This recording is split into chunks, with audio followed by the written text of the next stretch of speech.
to say what's wrong or right. No, It's not hard to fool me. no. 'Cause I'm addicted to the good life. Yes. Yeah, lead the way. I follow. No need to say No. where we are heading now, babe. I follow to the edge of it all. To the edge of it all. So tell your good night, 'cause I'll find no better one. Yeah, susceptible now before the moment flies. Ooh, so tell your good night, 'cause I'll find no better one. Ooh, susceptible now before the moment flies. It's not a problem, No. 'cause I know what I'm getting into. Yes. Yeah, and nothing can stop me. No. 'Cause I'm addicted to what you and I realize. Lead the way, I follow. No need to say where we are heading now, babe. I follow to the edge of it all. So tell your good night, 'cause I'll find a better one. Yeah, susceptible now before the moment flies. Before it flies. So tell your good night, 'cause I'll find a better one.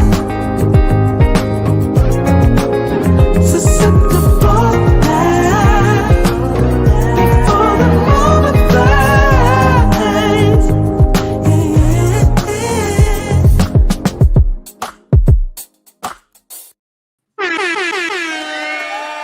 Shout out, shout out, shout out. We are going to have a good time tonight celebrating. Yes, Kevin Samuels' birthday was yesterday, and we are celebrating the man, the myth, the legend, Saint Kevin Samuels himself. Glad to see that you guys are here with Andre and Andrea's Love Crossing Borders. I know I'm running a little late, but so I appreciate you guys waiting for your boy. It was in 2022, 2023 when we all heard the news of the passing of Kevin Samuels. And before we start showing some of his old clips, especially some of the ones that guys hadn't seen in years, let's lay a foundation. First thing, even though people despise what Kevin had to say, mainly they complained about his tone, but not his truth. That's number one. They may have cried about his tone, but they never denied that he was telling the truth.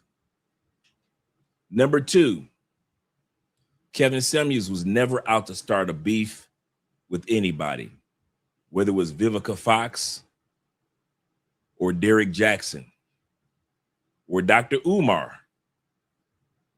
He never laid a foundation of, I'm out to get that person. Number three, Kevin Samuels' channel was 100% male improvement. Yes, I know over the last couple of years, he focused a lot on the ladies, but he and others will tell you his content was about making men better and even making women better for the men who were doing better. Last but not least, Kevin Samuels' mission still lives on. His message still lives on in the couples that came back together and the couples that stayed together and those of us who got married, for those who went through divorces and made it through. His message still resonates with many of us around the world. We know that Kevin would have easily been at 10 million subscribers, if not 20 million subscribers by now. He probably would have been on television, on mainstream television by now. May have even been remarried by now. Either way, we know one thing. We are here to celebrate on Suit Saturday, which is one of his monikers, the life, the legend, Kevin Samuels.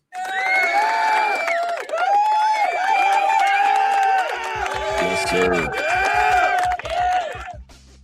Let's enjoy it. First of all, we got to get these shout outs in. We got to get the shout outs into you gentlemen. We appreciate you guys watching by way of Andrea's channel. Shout out to Don, aka Don the JP, over there watching from Andrea's channel. I'm going to drop the link real quick for those that want to support over there, as well as Love Crossing Borders. Watch the live stream from Andrea's channel as well. Head on over there and support her channel. It's the exact same live stream, so you guys won't be missing anything. So shout out to you guys that have already started to be over there supporting Andrea's channel and the growth. When you guys watch it from Andrea's channel, it also helps with the growth of her channel. Shout out to all you guys that are here. Let me scroll up and give the first shout out to my brother Will, my neighbor here in Colombia, by way of Medellin. Glad to see that you're here, brother. Celebrating this day, like Will often says, salutations, Andrea, and the chat. Shout out to our brother Will. Appreciate you more than you realize, Will. He says support by way of PayPal, by way of Cash App, and Super Chat. Why do we always say Cash App and PayPal? Because you guys work hard for your money. I'll say that again. You work hard for the money that you donate to YouTube channels. And when you donate by way of Super Chats only, 40% of whatever you give of your hard-earned money is washed away, never to be seen. But if you support by way of PayPal or Cash App, your favorite YouTuber is able to use those proceeds immediately for the growth and the prosperity of their channel.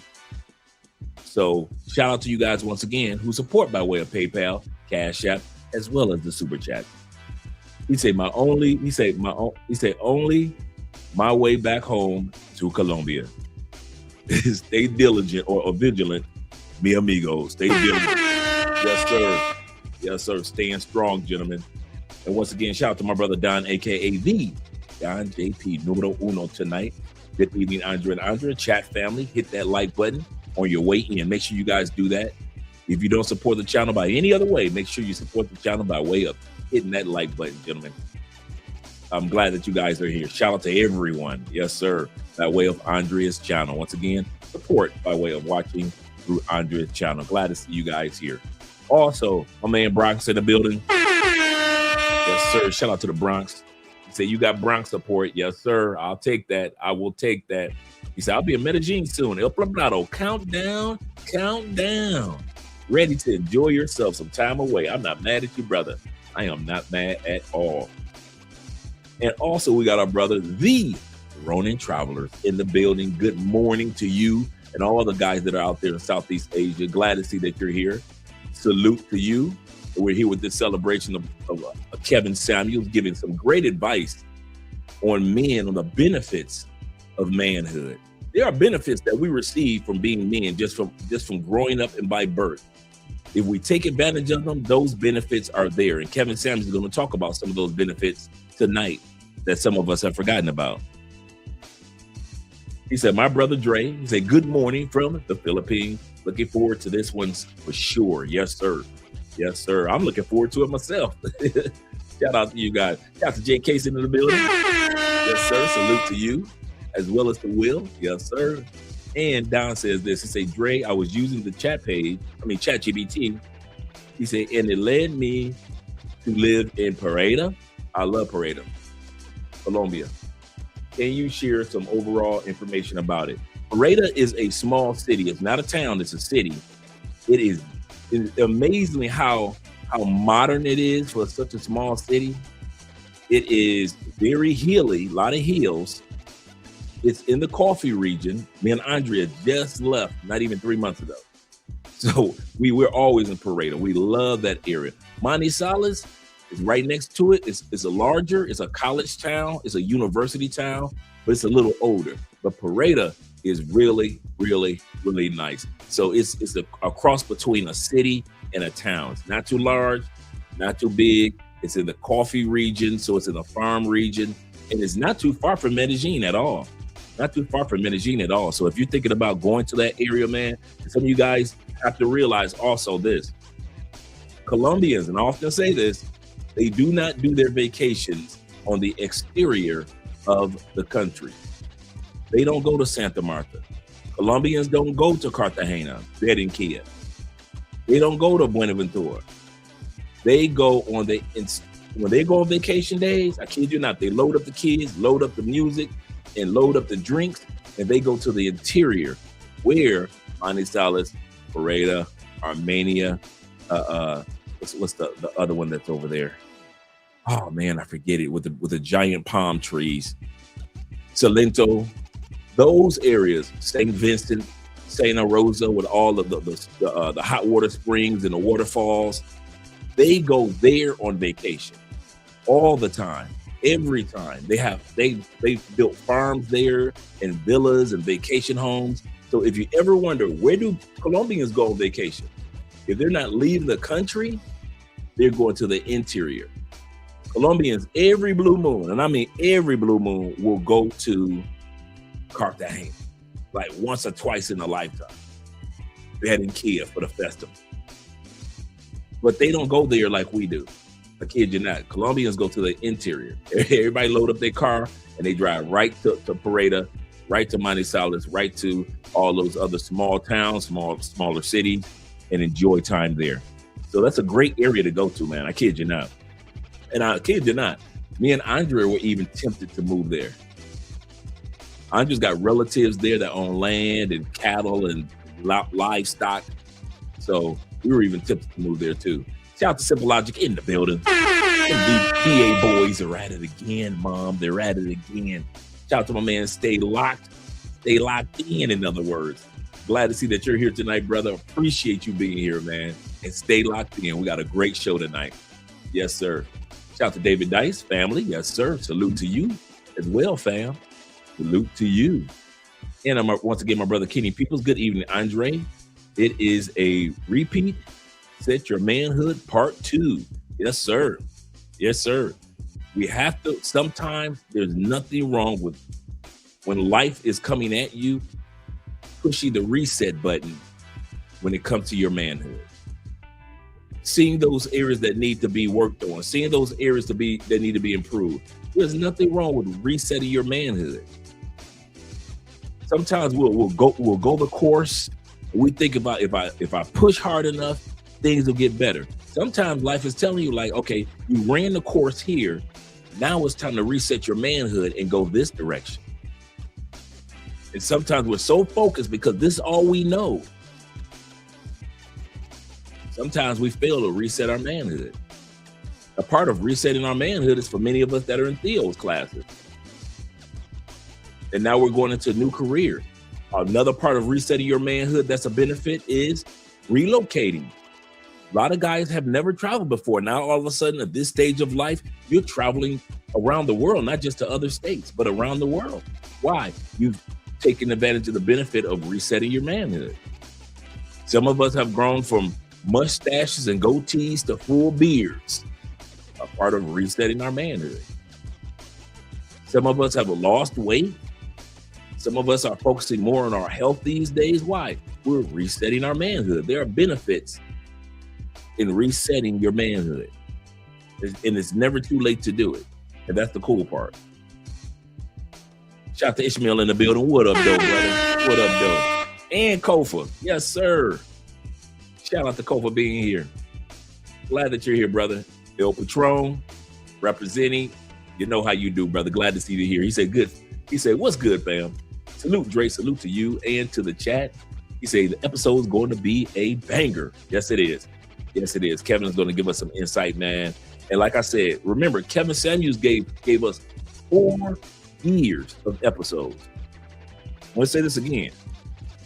4 years of nothing but men calling in content. 4 years before he even started speaking to ladies. A lot of people think that he started when he was speaking to the ladies. No, all those years, Kevin Samuels, this is the crazy part. When he was talking to men, he only, if in those 3 or 4 years, he got 50,000 subscribers. Once he started talking to ladies, that's when he crossed over in less than a year the million subscriber mark. But he still continued to talk to men just as much as he talked to the ladies. The ladies were profitable, but the men was his focus. Shout out to Black Nubian in the building. I told this guy where I was from.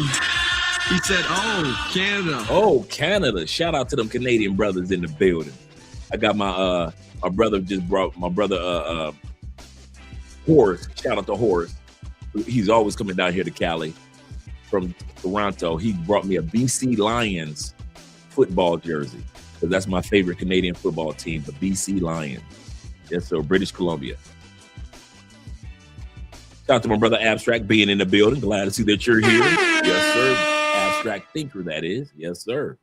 Let me scroll down once again. Support all you guys. Thank you guys for Flicky Sticky over there, watching from Andrea's channel. Don, aka the JP, watching from Andrea's channel as well. Appreciate you guys watching from over there as well. Glad you're here. Shout out to my man Stack Locked In. Stay Locked In is in the building once again. He said we need to make a Kevin Samuels statue. We really do, man. Maybe in Atlanta. But you know something? You already know. Let's be real.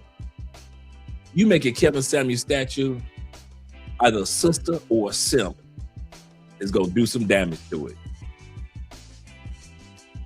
You already know if we had a Kevin Samuels statue, a sister or a simp would do some damage to it within 24 hours.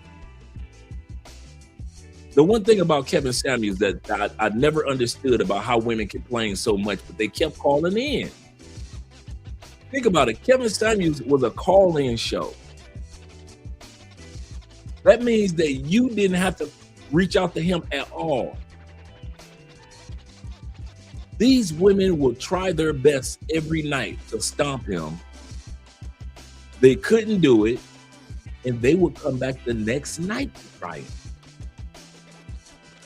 It was a call-in show. They were acting. These women act as if Kevin Samuels had twisted their arms and made them. If the man was, it made them answer the question. It made them look bad. If Kevin Samuels was so demonstrative, as these women say, why didn't his YouTube channel falter in the first month? Or in the first month he started talking to women? If it was that horrible, that bad what he was saying, why didn't it falter and the ladies just disappeared and he just went back to talking to us men? Because they knew what he was saying was true, even though they said they don't like the tone. They knew what that man was saying is true. He said, "Where's the volume? You guys hear me good? You guys hear me?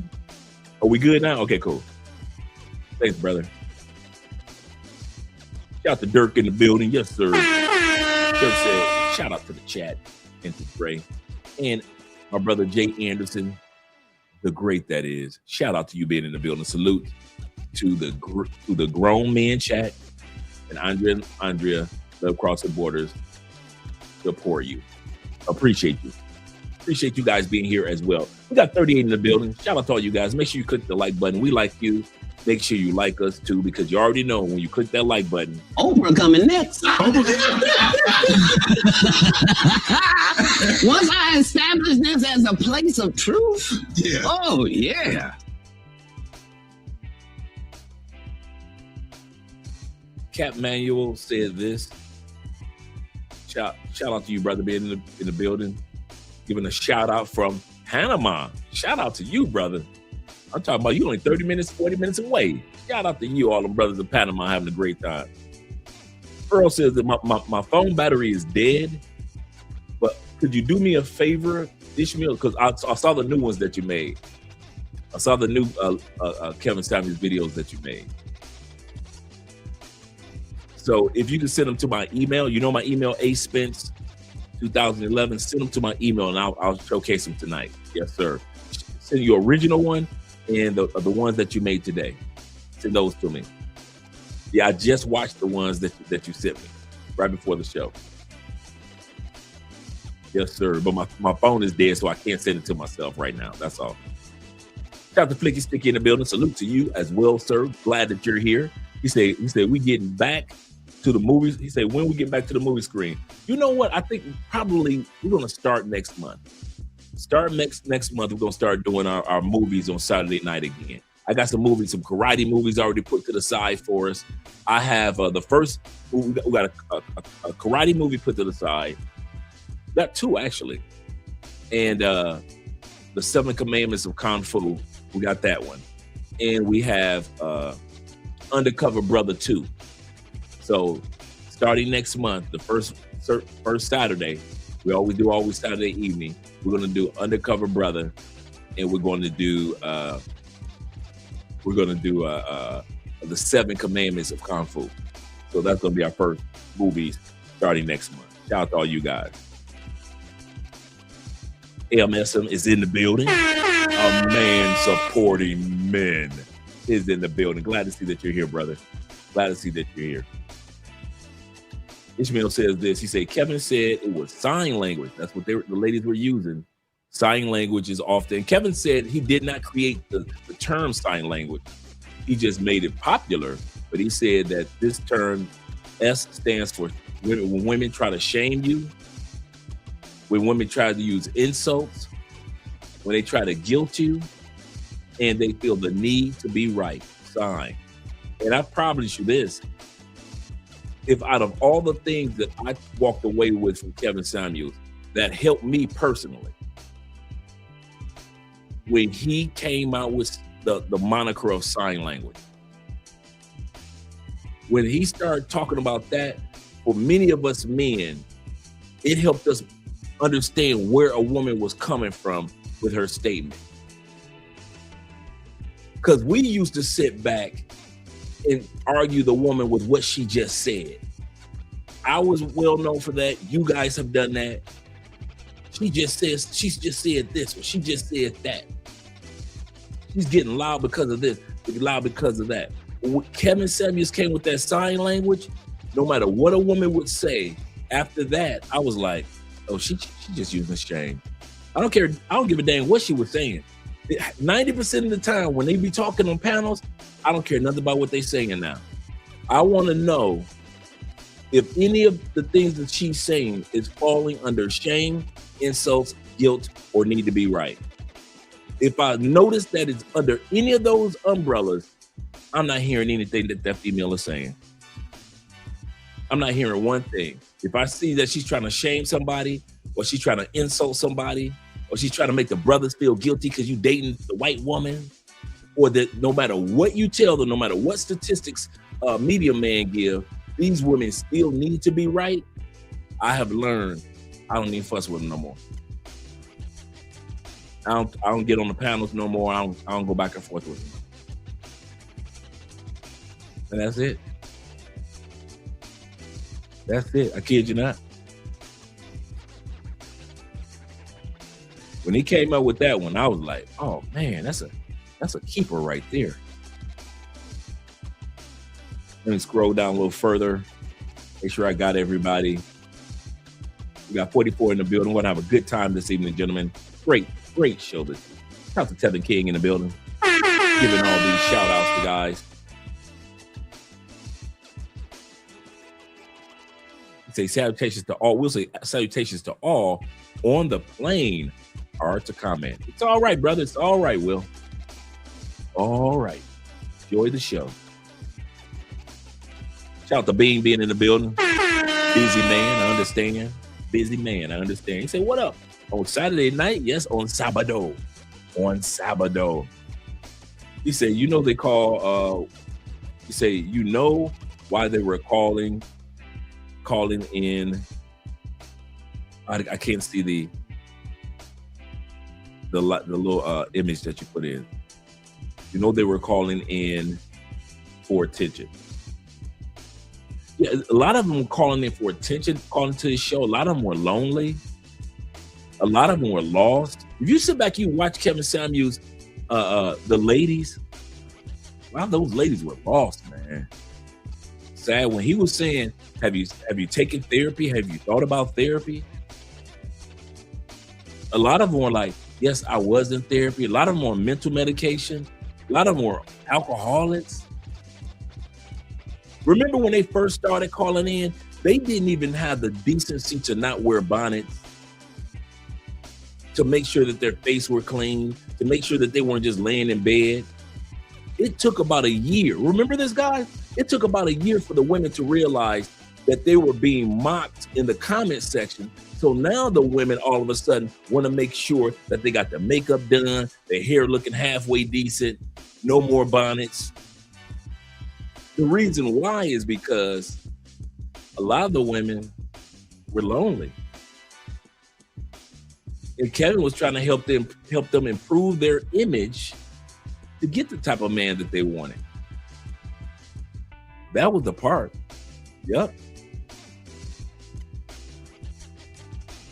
Shout out to E-Man in the building. Glad to see that you're here along with our brother Official Kobe, the official. Good evening to you, the official one.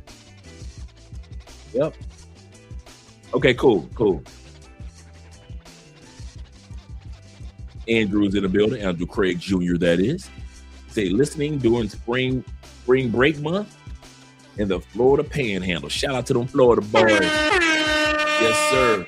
God bless the Godfather. Yes, sir. Let me scroll down, make sure I don't miss anybody else. Glad to see that Debbie is here representing. Shout out to Miss Debbie McDonald Williams. Great to hear. Say, greatness is here. Let's get ready for another great show. Glad to see that you're here, Debbie. Hope you're having a great evening, a great weekend. And once again, for us all, gentlemen, let's just give a rounding shout out to our brother Kevin Samuels.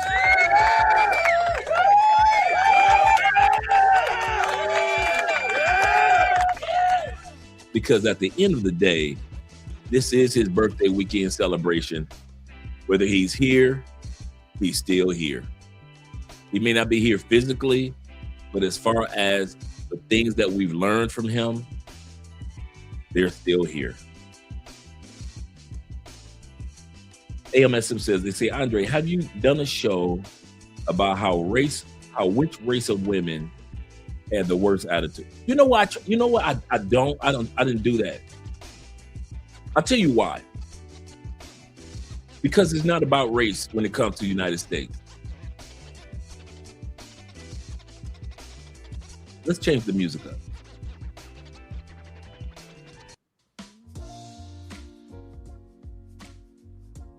A lot of times in the United States, when we're in the States, we're so race focused. All of us are so race focused that at times we assume that those of us who are outside of the States and dealing with race are dealing with it on the same way that you guys are. If I were to do a show on race, I'd be faking. I'm gonna say that again. If I were to do a show on race instead of doing shows on the countries where certain women live and cultures where certain women live, if I just did one on race, I'd be fake. Why? I don't live in the United States. That's y'all issue like that. Now, racism is everywhere. It's a global thing, but it's not preached like a gospel like it is in the United States. There's systematic racism globally. But when it comes to race all day, every day on the news, on television, you can't even eat a bowl of cereal at home without somebody talking about race. That's a U.S. thing. So for me to live outside the United States and try to talk to men who are thinking about living outside the United States, for me to kind of like talk about an issue that's going on in the States, no, Because if I talk about white women, that white woman is Americanized. If I talk about black women, she's Americanized. If I talk about Latin women, at the end of the day, she's Americanized. So when it comes to any of the women back home in the States, for the most part, they are Americanized. Their mindset is the American culture. So now if you ask me, Andre, have you done a video that compares one culture or one country's dynamic to another country's? Nah, I got your back on that one. But as far as talking about race, the way like you guys back home have to deal with it, no. I try to get y'all away from it. I try to get y'all away to where y'all realize you can fall in love with the culture and not just the color. If I say get with white women, in my mind as an expat, I'm talking about which white women. See, in your mind as American, you thinking about the American white woman, right? And I know I'm rambling a little bit, but I'm making a point. If I were to say, go ahead and date white women, in your American mind, you think about white women in the Midwest, white women in Texas, white women in New York, whatever it may be, right? As a globalist, that's not who I'm talking about, right? I'm talking about white women in Poland, white women in Germany, white women in France, white women in the Norwegian areas, the Scandinavian white girls, the Eastern European, not the Western European, not the UK white girls, but the Eastern European white girls. See the difference? So I try not to really get too caught up in the American version of racism and separating of race, because as a globalist, if I say get with a black woman, you guys would think about the black woman in Florida, the black woman in Atlanta, the black woman in Detroit, right? Just example, LA black women. I'm talking about black women in Brazil, black women in Colombia, black women in Panama, black women in the Haitian sisters, the Caribbeans, the Caribbean sisters, whether it be Turks and Caicos, St. Martin, St. Thomas, St. Lucia. I'm talking about the European sisters, the sisters that have been living, they're the third generation of European black women. I'm talking about the Malaysians over there where in Cambodia, in Vietnam, Philippines. I'm talking about the 54 countries of Africa. See, if I say date black women, you guys are going to think about American women. If I was stuck in America, I would think the same thing. So if I do an episode, it will be American women versus the other cultures of women, which ones have the best attitudes or behavior patterns for marriage. But it wouldn't be fair for me to do one of American women versus this American woman versus that American woman versus that American woman versus that American woman. Because basically, at the end of the day, white boys complain about American women, black dudes are complaining about American women, Latin dudes are complaining, all y'all still complain about the same mindset that most of our women have. Not all of our women, because there's some great women in the United States. So don't get me wrong. I'm not saying all women are falling up under this umbrella. I'm just making a point of that American is an American. Hope you guys get me in regards to that. David says this. He said, Dre, I gotta be honest, speaking for myself. Only my views on sisters change forever during Kevin Samuels live streams. Not a positive way. I learned so much. Not in a positive way. I learned so much. Me too. I had my rose-colored glasses on when it came to black women too. Then I had my rose-colored glasses on when it came to white women, Latin women, American women, in other words. I thought American women were it. Until I found out that American women are no better and no less than any other woman. And then I started realizing it's not about the color, it's about the culture. And so I realized a black American woman that's born up under the American culture is different from a black woman that's born under a Caribbean culture, that's born in a Colombian culture, that's born in a Brazilian culture. It's not that this black is better than that black and that black is better. No, it's the culture. The white women. The reason why white women are scratching their heads like sisters. Why are these guys getting their passports? Because I'm white. Why can't you marry me? No, your culture of whiteness in the United States is different from the Eastern European white women culture. The Eastern European white women are still, for the most part, traditional. The American woman says the American white woman said, I don't need no man, just like the American black woman. Why? It's the culture. It's not the color. It's the culture. And that's the part that a lot of us don't want to acknowledge. We don't want to acknowledge that. The problem, now mind you, what do I always say? You can always find good ladies in the United States, but you cannot find good laws. That's another thing. That's what makes me not want to date in the United States. It is not the ladies. You will find good ladies from different races. If you go ahead and just be patient, you will find some good ladies no matter what race or color you go to. But you will not find good laws in the United States. In case anything happens, you can yell prenup till your ears turn white, gray, purple, whatever. And you can take that same prenup and show it to a judge, and the judge will say, yeah, she was under duress. Give her half your stuff. And you got to give up half your stuff. So even if you find the right lady, you're dancing in the streets, I found her. You still didn't find the right laws. I would not marry the right lady in a country without the right laws. I'm going to say that again. I refused to marry the right lady. She's a good woman. And we jail together. I refuse to marry the right lady in a country that does not have the right laws. So while y'all focusing on the ladies, I focus on the laws.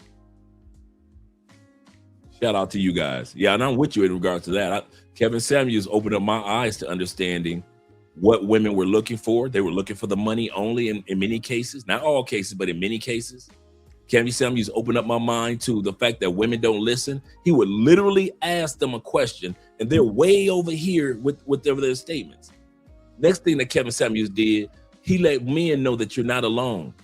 What you say in your barbershop and what I was saying in my barbershop 3 states away, and what another dude was saying, what a white dude was saying in his barbershop 4 states away, it's all parallel. He let men know you ain't crazy. Because we could see these women coming in night after night after night. And us men would sit back in the back with our popcorn and our drink and our beer and just watch the ladies on the show, go into the comment section, send some super chats. And for the most part, we were like, even though that woman he's talking to from Cincinnati, I live in California, and that's how the women in California act. So we got a chance to see that whatever we were saying as men, we weren't crazy. Women tried to make it seem like we were crazy. Anytime men made a statement on Oprah, we were crazy. On Sally Jesse Raphael, we were crazy. Phil Donahue, we were crazy. Montel Jordan, we were crazy. I mean, Montel Williams show, not Montel Jordan, but Montel Williams show, we were called crazy. Jerry Springer, Ricky Lake, Sally Jesse Raphael. Every time men, didn't matter what race it was, said something that hey, this is not right. This is why I'm not marrying her. But you gave her a baby. I'll take care of that responsibility. But this is why I'm not marrying her. And women for 40 years, they came out with movies. Stella got her groove back, girl. Forget American Man. Go to Jamaica. Get you a Jamaican man. Get to the bamboo as fast as possible. Not get to the boat. Get to the bamboos. Women warning women to get to the bamboos as fast as possible, right? And we like, oh, okay. Every time you men said something, they came out with a movie, Color Purple. You know what made it so sad about Color Purple? Any of you men who saw the play Color Purple, the real story, the book, if you ever read the book, it's nothing like the movie. The movie made us look like monsters. The movie made us look like monsters. It made the women look more helpless than they were in the book. In the play, they weren't as helpless as in the movie. In the book, they weren't as helpless and they can't do anything like the movie. In the movie, it made the women look like victims and it made the men look like some monsters. But if you ever saw the play, it's not like that. I mean, completely different. You read the book, it's nothing like that. Then came the 80s when the brother came on Oprah Winfrey with the down low. Yes, I'm a down low brother, and I ain't the only one. Oprah Winfrey like, you're not the only down low brother? No, I'm not the only man that's married, but yet I got a secret love for men. And every sister from the 80s and the 90s, and you women cannot deny this, you still do it to this day. You call any man gay, you call him sassy. You call these men girly, LGBTQ. The first thing when a man doesn't agree with you, you go right back to that moment in time on Oprah Winfrey when that brother was down low. And now y'all want to accuse every brother. I'm gonna tell y'all something. I don't see how y'all take it. I'm gonna tell y'all this for real. Y'all ready? Here we go. I don't know which simp among y'all became cool with this, but y'all need to have that national simp meeting to get rid of this word. Nigger, that needs to go anyway. Women calling men a bitch. When I left the United States, a woman knew she would get her motherfucking skull if she dared call a man a bitch. Now, I don't know what you simps, what coochie you had that made it cool to allow women to call you guys this so freely. Just in regular conversations now, women aren't even angry. They ain't saying you bitch ass. No, they're not even angry. They're just calling y'all bitch just like it's just a part of a regular everyday conversation now. I do not know where that came from. I'm glad I left. I'm glad I left before certain things became a norm. Over the last 2 years, man, that's all I've been seeing on social media.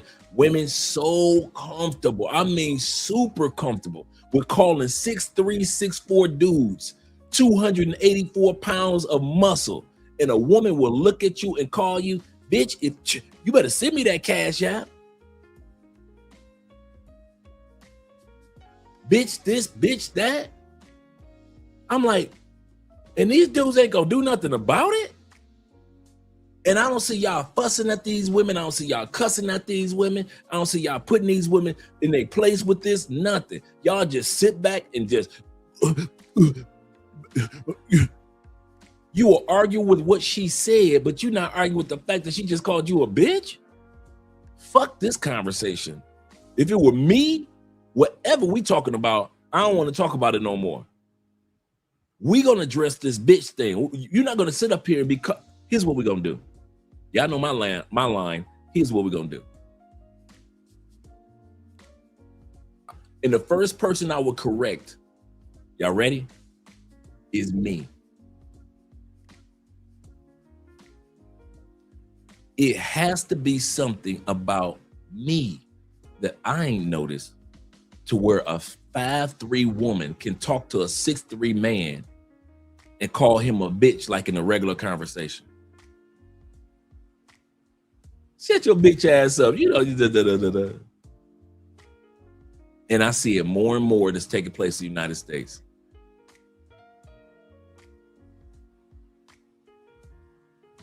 And you dudes haven't checked them at all about that one.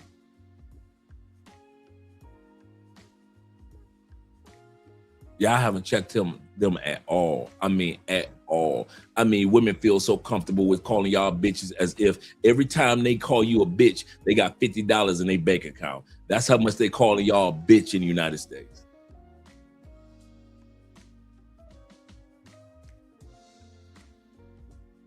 That's how much they doing it. So I'm not here to just put down, us brothers, but what I'm saying is, I noticed that a lot of stuff I can't talk about in the United States because I'm not there for that shit. I ain't there for it. Women weren't saying this to men when I was there. 2016, women weren't talking like that.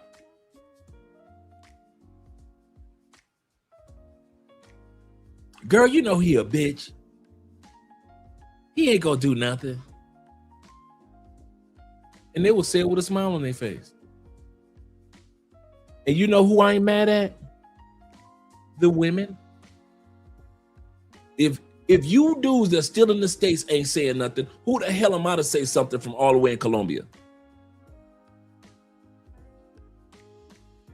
If you guys who live in the States with those women who talk like that, now we know not all women talk like that, but for the ones that do, if you live in the United States and you aren't saying anything, and I don't see y'all never put them in check, who am I from a couple thousand miles away to open up my mouth and put women in check for calling men a bitch if y'all not doing it and y'all right there? I've been kind of sitting on that for a while. I haven't said anything. This is the first time I've said something about it. I bet y'all come here in Colombia. I bet you in Spanish. I bet you don't hear no woman call no dude no bitch. Bet that. I bet you won't see a chick in France in French calling everyday dudes a bitch. Bet that. I bet you none of them sisters in 54 countries of Africa. I bet you none of them sisters got the gall to look one of them African brothers, them Nigerian brothers in their face and call him a bitch. But you FBA African Americans, we go get the white man dudes. You can't even keep your own women from calling you a bitch. How you gonna get the white man? How you gonna get the white man, black man? FBA, talk to me. And all you other alphabet black people. How you gonna get the white man to give y'all equality and walking togetherness and black unity if it's very commonplace now for many, not all, but many black women to call y'all a bitch? Like it's nothing. With no anger, with no malice behind it. It's just part of everyday conversation. I ain't never had no woman say that to me. May not be you, but we've heard it several times in communities. If I hear it that often and I'm a couple thousand miles away, I know y'all hear it. So the question I have for you, all you Ungawa Black Power, the Bible says take care of your own house before you try to take care of somebody else's house in the book of Timothy. The Bible says you can't even be a deacon in the church. If the Bible asks, Paul says this, how can you take care of the Lord's house if you can't take care of your own? How you gonna be a deacon or a pastor if you can't even take care of your own house? That's what the Bible says. What's my point? First, clean up your own house. Like Jesus said, take the speck out of your own eye before you try to help your brother take a log out of his eye. While you complain about the white man, sisters are galvanizing that term bitch towards a lot of you men. I want to say this again. It's not all sisters, but it's enough to notice. There's enough to notice. Shout out to Nordine being in the building. He said, now that the passport bros dads, shout out to passport bro dads and the passport bro juniors, are on the scene, they tell the good black men to run for the hills, go to the chopper, run to the chopper. That's absolutely correct. That's a horrible Arnold Schwarzenegger impersonation. Shout out to MAB in the building. Glad to see that you're here, brother. Salute to you as well. Glad to see you here, MAB. We got 56 in the building, 55, 56 in the building. Glad to see you guys here. Andrew said, he said, the disrespect of many average black women after KS passed changed me personally. It led to me watching travel content intentionally or inevitably. No one. Eventually traveling myself. I said intentionally, but eventually traveling myself. MAB said this. He said, I grew up watching Ricky Lake, Oprah, Maury Show. I forgot about that. Maury Show. They had decades of bashing men. Absolutely correct. And now it's the end of the world with being just having a conversation among themselves online. That's another thing that people don't want to acknowledge with Kevin Samuels.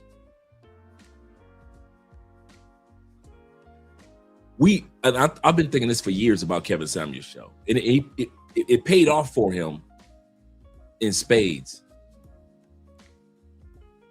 You do know Kevin Samuels' show blew up from one thing and one thing only, right? Women being nosy. I'll say that again. Kevin, to the day that he died, said, my show was set up for men. Lead Attorney said the same thing. My show was set up for men. Dennis Spurler said the same thing. My show was set up for men. These do, and notice, each one of these guys have had a large female following. Why? Because women got to be nosy in men's business. They got to be nosy in men's business. Now, that's not all women. I'm not talking about all women. You know, you got to say that PSA. But how Kevin got women to call in, day out, TikTok, not TikTok, but Instagram by way of YouTube so often. I mean, this dude had cracked 100,000 subscribers on YouTube at the same time he cracked a million subscribers on YouTube at the same time cracked 1 million subscribers on Instagram. What's my point? His show was about image improvement for men until the day that he died. Here come the women being nosy. Well, what's going on over there? What are those men talking about?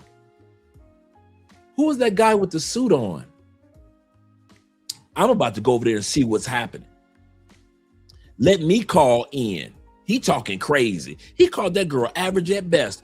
I'm calling in to prove that she ain't. And for 2.5 years, it was nothing but nosy ass women calling into that man's show. Now, mind you, it paid off in spades. But his show was about men improvement. That's what it was all about. It wasn't about men becoming six figures. He had just as much respect for the blue collar guys as he had for the white collar guys. He cared more about do you have a network, not just a net worth. But here come the ladies being nosy. Oh, what they doing over there? What suit Saturday? He getting men to wear suits on a Saturday and not Sunday? What's what they doing over there? That's all it was. A bunch of women being nosy. The man was talking to men for 4 years. 4 years. Talking to men. Year 5, here come ladies calling in periodically. And then while he's on while he's taking care of business in Los Angeles in the hotel room, and he said, I wasn't going to do a show that night. He said, I was just kind of bored. So he did the live stream, and guess who calls in? Miss Average at best.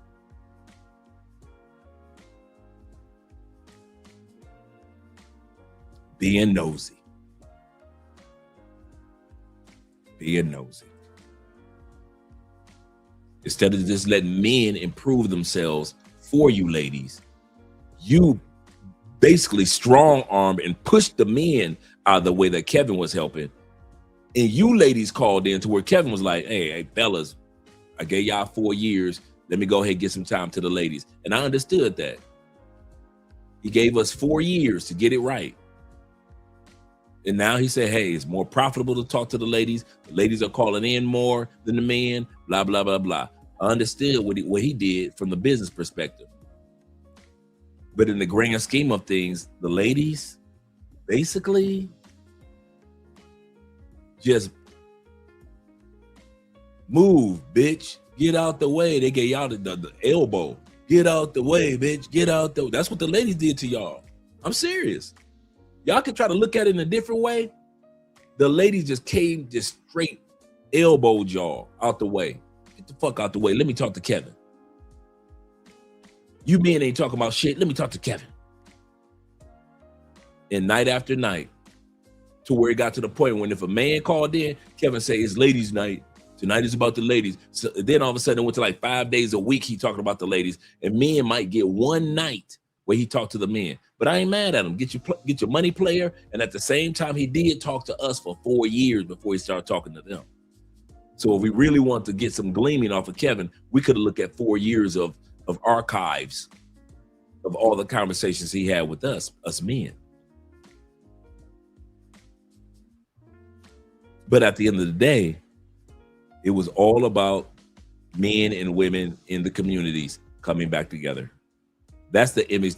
That was his ultimate image that he wanted to see. Not just men in suits and men with cufflinks and things like that. All that is cool. He wanted to see the greatest image of all, which is the image of Black people coming back together, Black couples in masses. That's the image that he was trying to portray.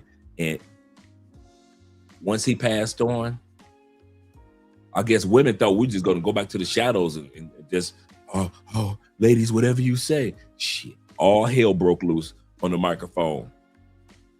And men really start airing their differences. Because here's the problem before I go to the super chats. I said this when Kevin Samuels died. I said Kevin Samuels, the last thing about him, he was the last gatekeeper for the ladies.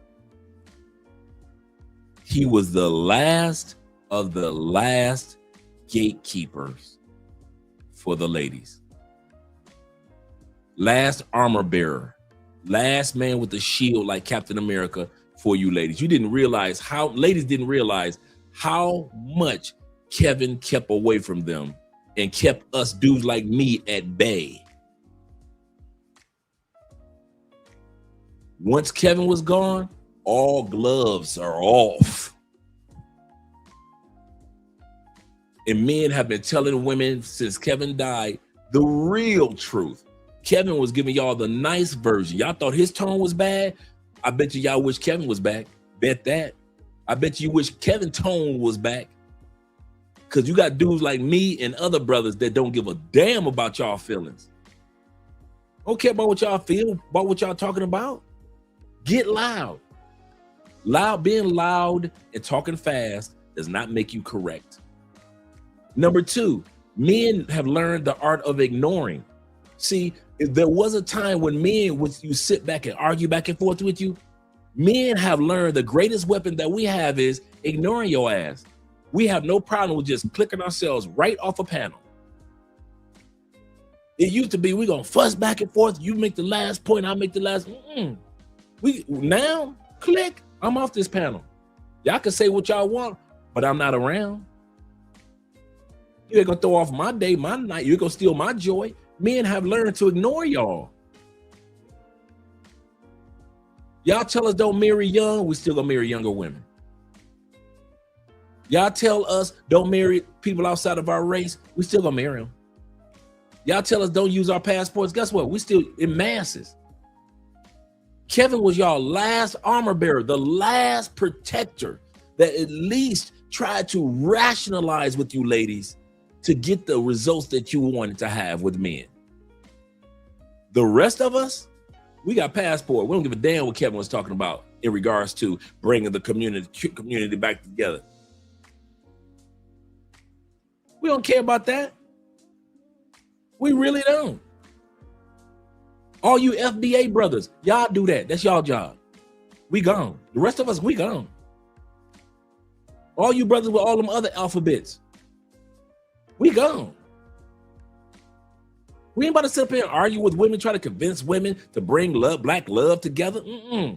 All these, dude, only 4.3% of black women live in the United States. You think I'm gonna argue with 4.3% of women when there's 96% of black sisters living outside the United States that are some good quality women? You think I'm gonna sit up there and spend years after years after years still arguing with you women?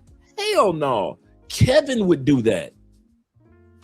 That was Kevin's role, to go back and forth and banter with you and say, hey, you can make it. We can do it. Black love together.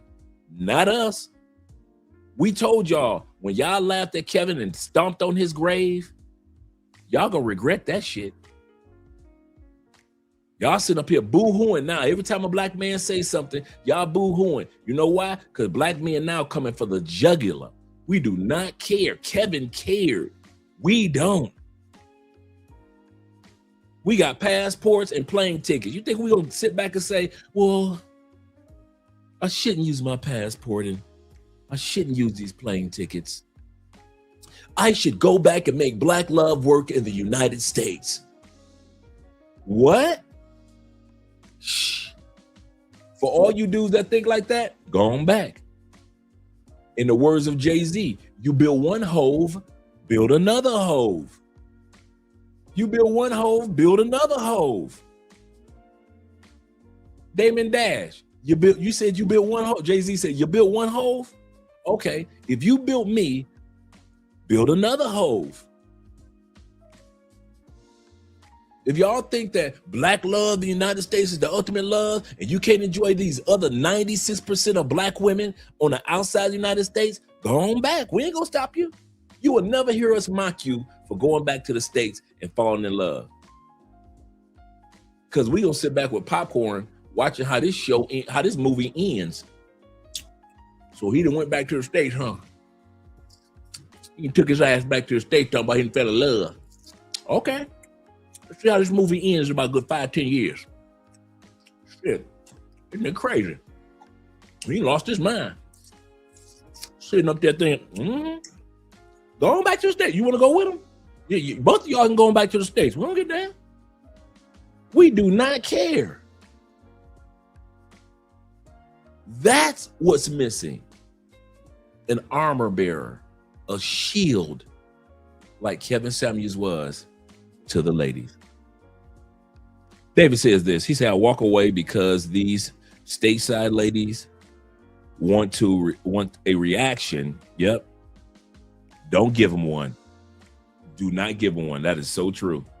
Let me scroll down. The brother said this. MAB says this. Shout to you with the $20 love. He say, anything that we do blows up from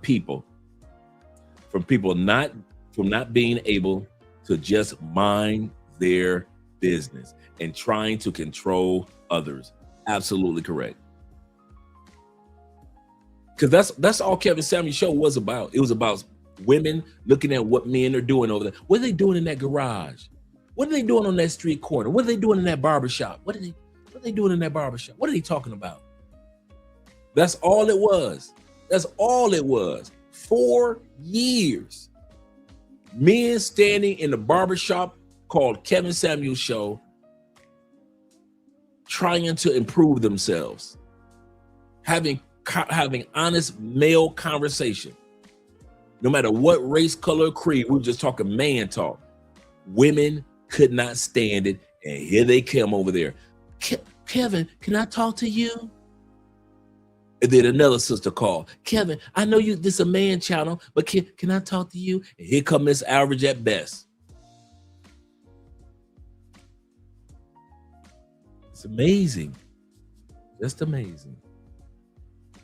He said, I always say sistership is the new promotion. Absolutely correct. That is a good way of putting it. Ishmael says this. He said, Kevin even said that people was more, Kevin even said that problem was more with ladies. Kevin even said that problem was more with ladies, or the problem was more with ladies. Yeah. Because the one thing of the difference between the women, Ishmael, and the men, Kevin can say it no matter how he wanted to, whatever tone he wanted to put it in. We were listening. That's the other thing that kind of like made women look crazy in the face. They didn't think that Kevin talked to us like that for 4 years. Ladies, who do you think Kevin practiced on to get that tone? Us men. But we never fussed about it, never cussed about it, because we were like, okay, he's making a good point. Kevin would say stuff like this. You don't have a big dick, you don't have a big wallet, fat dude, and you got a lot of nerve, and women should approach you. What they get? What they get.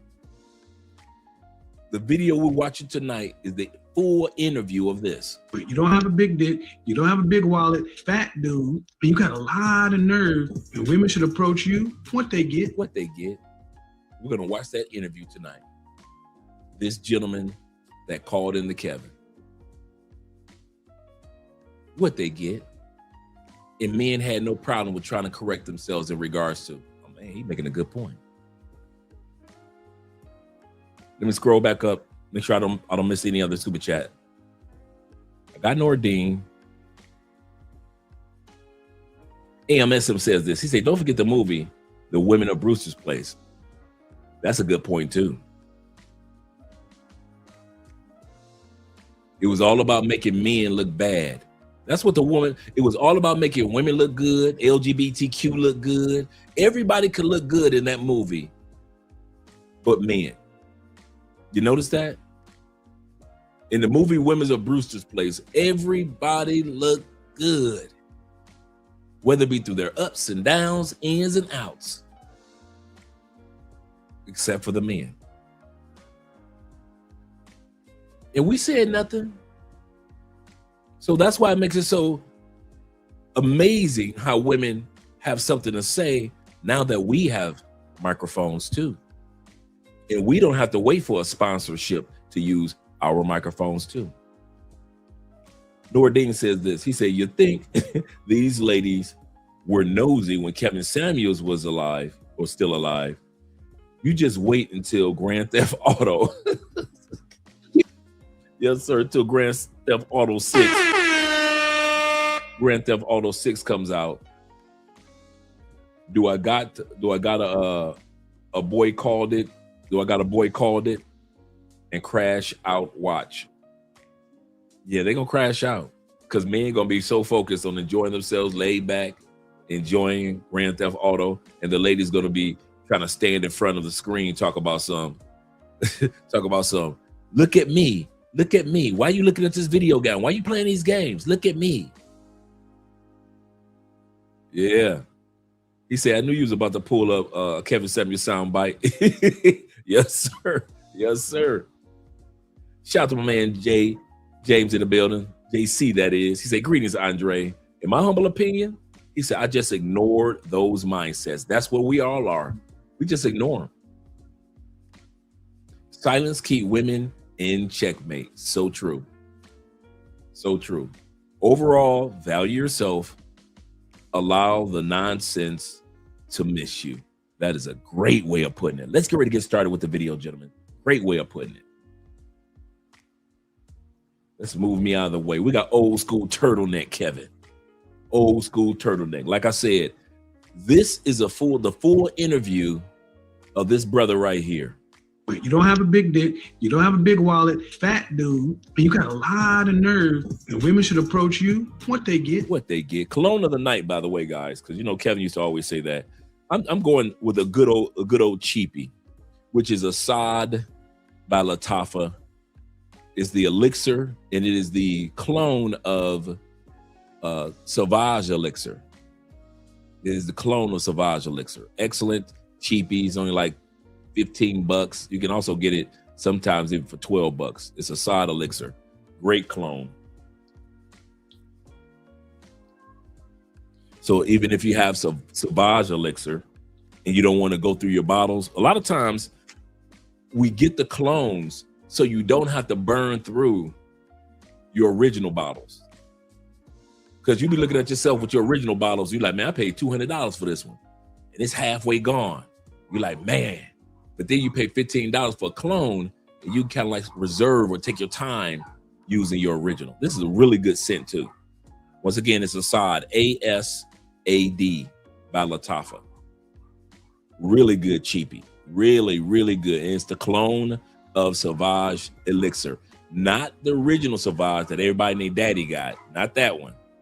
They're the other one that came a few years later, Sauvage Elixir. This is Assad Elixir. So shout out to you guys. And shout out to my brother being in the building, Apollo the Creed in the building. He said, the words of the great 20th century philosopher, Sean Carter, it costs you nothing to pay me no attention. Absolutely correct. And shout out to my brother Zay being in the building. He said, I miss Kevin for real too. He said, I miss Kevin. Brilliant brother. There will never be another like him. Absolutely correct. There will be no shoes filling his, no feet filling his shoes. Shout out to my man PDJ in the building. Glad you're here. He said, I was thinking about buying it. He said, I see it advertised everywhere. It's a great one. It's been around for maybe 3 years now. It really is a great one. And MAB says this, and we're going to go to the video after this statement. He said, I saw at the Manosphere Conclave. Last year was in Miami. This up and coming year, this year, in September, it is going to be in Las Vegas. He said that Kevin Samuels' legacy will live on for generations in many different forms. Absolutely correct. He deserves all the respect from all of us. That's so true. So true. Absolutely. Great point. Great point. Let's get started with the video, the interview of this brother, old school Kevin Samuels. Welcome back to Stoic Context. Today we are going to react to another Kevin Samuels video. Before we get into it, make sure you guys like and subscribe. I'm going to save my commentary for the end of the video, so stay tuned for that. What's going on, man? What do you got? Man, basically, just throughout my life, I just been getting bad energy from women. I don't know what it is. I don't know if I like, huh? How old are you? I'm 20. Your age? I'm 20 years old. 20. Yep. Are you in college? Yeah, I'm in community college. When's the last time you had a girlfriend? I never had a legit girlfriend. Are you a virgin? Yeah. You say you've been getting bad energy from women. When was the last time you went out on a date? I've never been out on a date. When was the last time you ever actually asked a woman out on a date? Never asked a woman out on a date. How can you get bad energy from women if you've never even asked them anything? Absolutely correct. That also goes for us that travel internationally, gentlemen.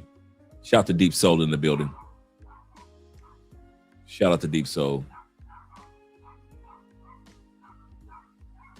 Yes, sir. Shout out to you, brother. We appreciate that.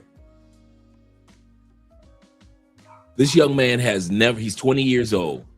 He says he's getting bad energy from women. The question was, Have you had a relationship? No. Okay. I'm asking some of you guys when it comes to traveling. You hear the complaints and you complain about women in Medellin, Colombia. Have you ever had a relationship with any woman in Colombia? No. Okay. Next question was about his intimacy. He said, are you still a virgin? He said, yeah. When it comes to traveling, do you base your sexual intimacy on the party girls or on the women that really like you and enjoy you? There are two forms of sexual intimacy when you travel. One is them party chicks, the pay for play, the going out and just partying all night long. That's one set of chicks. But then do realize some of you are still virgins to other women who really want to be serious about you. I'll say that again. Some of us have been going to Colombia, DR, or whatever country for 7, 8 years, right? You still a virgin.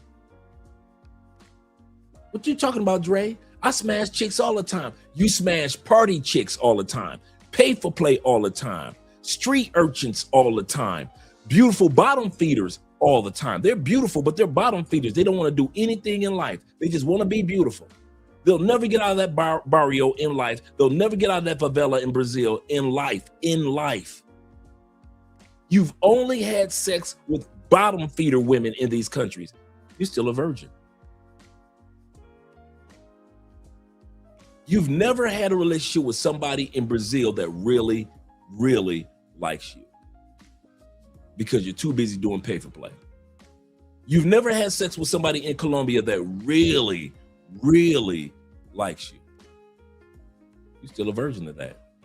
In the Philippines, you go complain about the Philippine women. You go complain about the women in Thailand. Why? Because you are still a virgin to the good women in the Philippines and the good women in Thailand. You're still a virgin.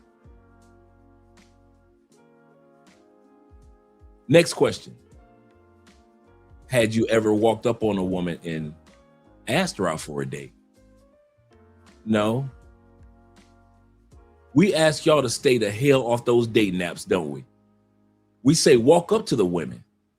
And then when we try to tell y'all how to, if you're going to be on the dating apps, look for this type of woman or that type of woman if you're going to be on the dating apps. What do y'all do? The exact opposite, as if the rest of us that live here in these countries don't know what the hell we talking about.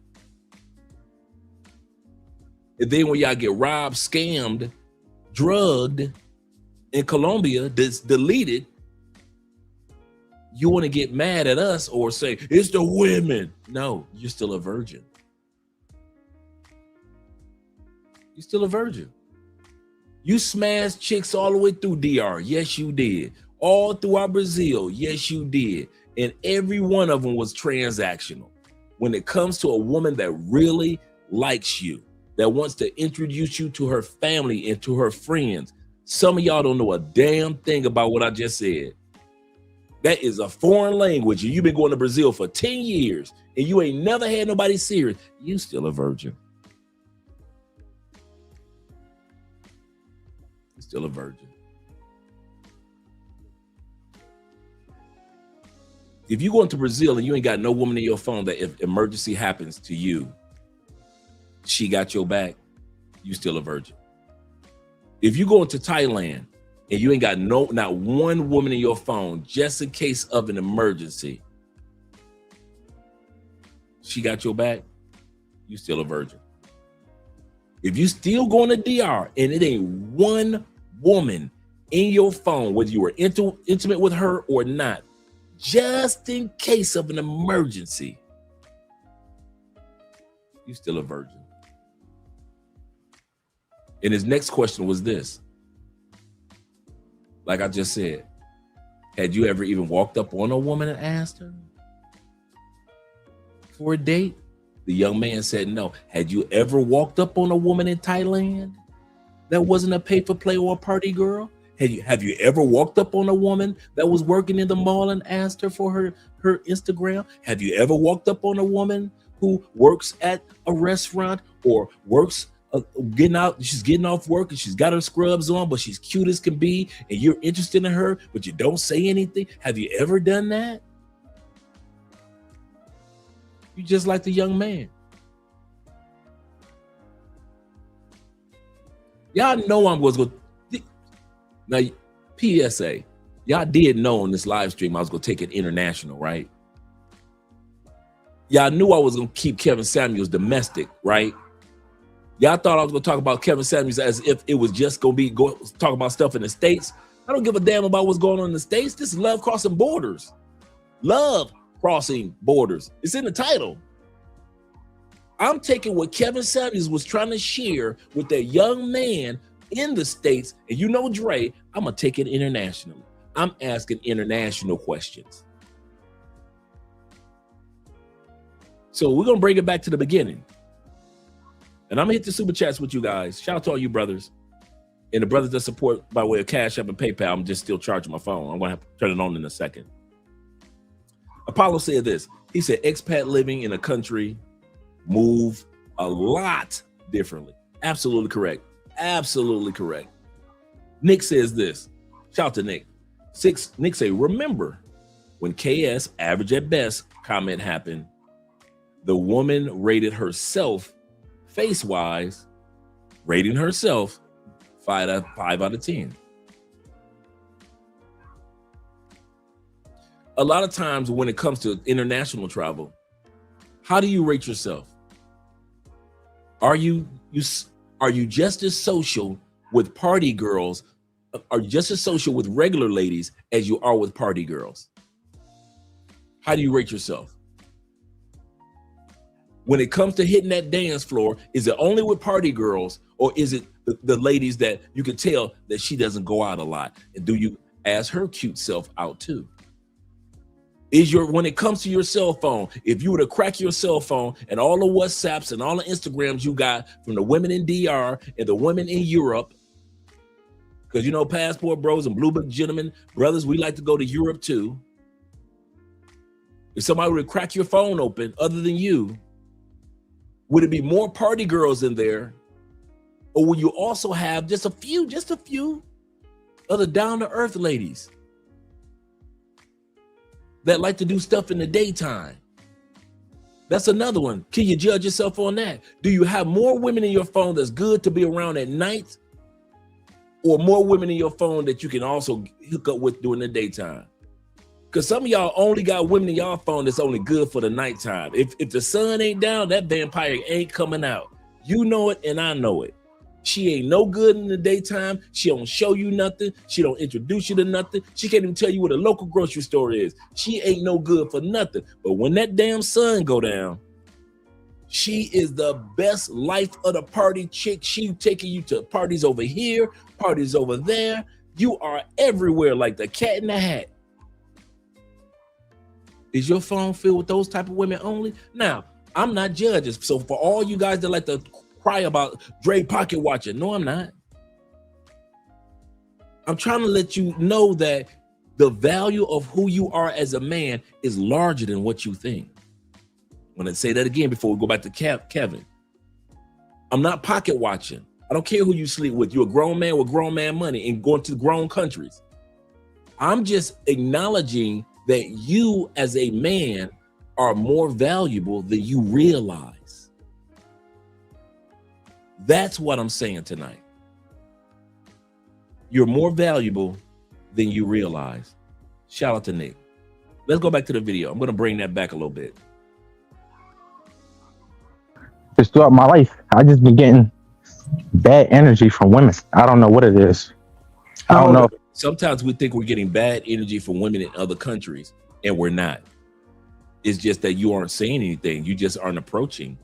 You just aren't giving the regular women a chance. And so you assume that you're getting, well, since I don't know Spanish or I don't know Mandarin Chinese, I can't get the ladies. You assume that, just like this young man. Like, huh? How old are you? I'm 20. Your age? I'm 20 years old. 20. Yep. Are you in college? Yeah, I go to I'm in community college. When's the last time you had a girlfriend? I never had a legit girlfriend. Are you a virgin? Yeah. You say you've been getting bad energy from women. When was the last time you went out? My bad. I just wanted to give a shout out to my brother Zay.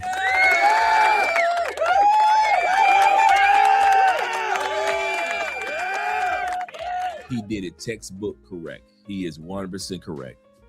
If you're going to use the dating apps today, the dating apps, when you were using them before 2020, was a little safer. I'm going to say that again. At least for Colombia and Brazil, the dating apps were a little bit safer prior to the pandemic. After, you got to be a little bit more strategic now. That's all. There's not anything against the dating apps. It's the fact that now you have to be just a little bit more strategic. And one of those ways with being strategic, you have more of a chance to meet somebody that gels and is parallel with you if you're going to use the dating app, that she's about over 35 years old. I don't care if you're 40. Would I want somebody that's 27? That 27-year-old might not be the type of 27 you want to deal with. Now, if she's mature at 27 or 25, cool. You know, who am I to talk? But you have more of a chance today with the dating app post-COVID with the woman that's over 35 on that app. Because women over 35, they're out of school. They've been in their career for a minute. They might have a motorcycle or they already own a bike. You'll know if she had kids or not. She probably has her own spot, or she may even stay with the family, because that's how South America is. Stay with the family until you get married. It depends on what it is. She might even own a piece of property. She knows how to cater to a man, especially a man coming from another country. So she makes sure that this doesn't happen to you, that doesn't happen to you. She has an air of maturity and ladylikeness that the woman that's 25 might not have yet. I say yet. And this is why I'm an advocate of, if you're going to be on the dating app, get with the women that are like at least no lower than 33. If I'm going to be on the dating, if it were me, as much as I know about South America and Colombia, I could not do a dating app. And not now. Like I said, prior to COVID, I could 23, 24, 25, 29. Yeah. Now, it's such a hustle on the dating apps. It's such transactional on the dating apps. And if you're not looking for that, I'll say this again. If you're not looking for transactional women, I recommend that you get somebody that's over 35. You'll thank me for that one. And here's the kicker. We know South American 35 is just as fine as South American 29 and 25. See, that's the cool part. I was at the grocery store, right? I just left the gym today. I was getting the truck washed. So I was waiting for them to finish. And so I was standing in front of the grocery store. I was sitting down because they got seats in front of the grocery store. So I'm just sitting down. I was just talking to Andrea for a minute. And then I was just chopping it up. Not doing much of anything, right?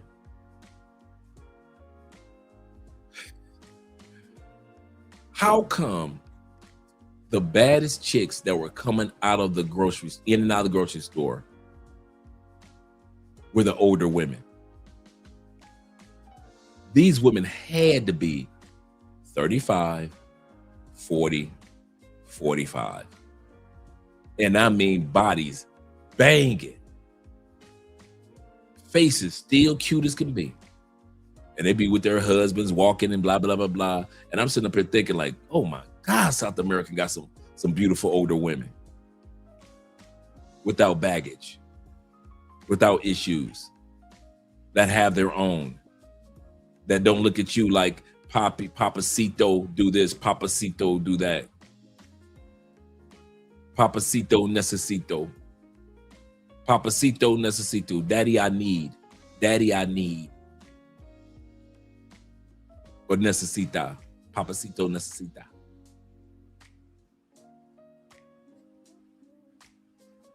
He said the ranking is absolutely correct.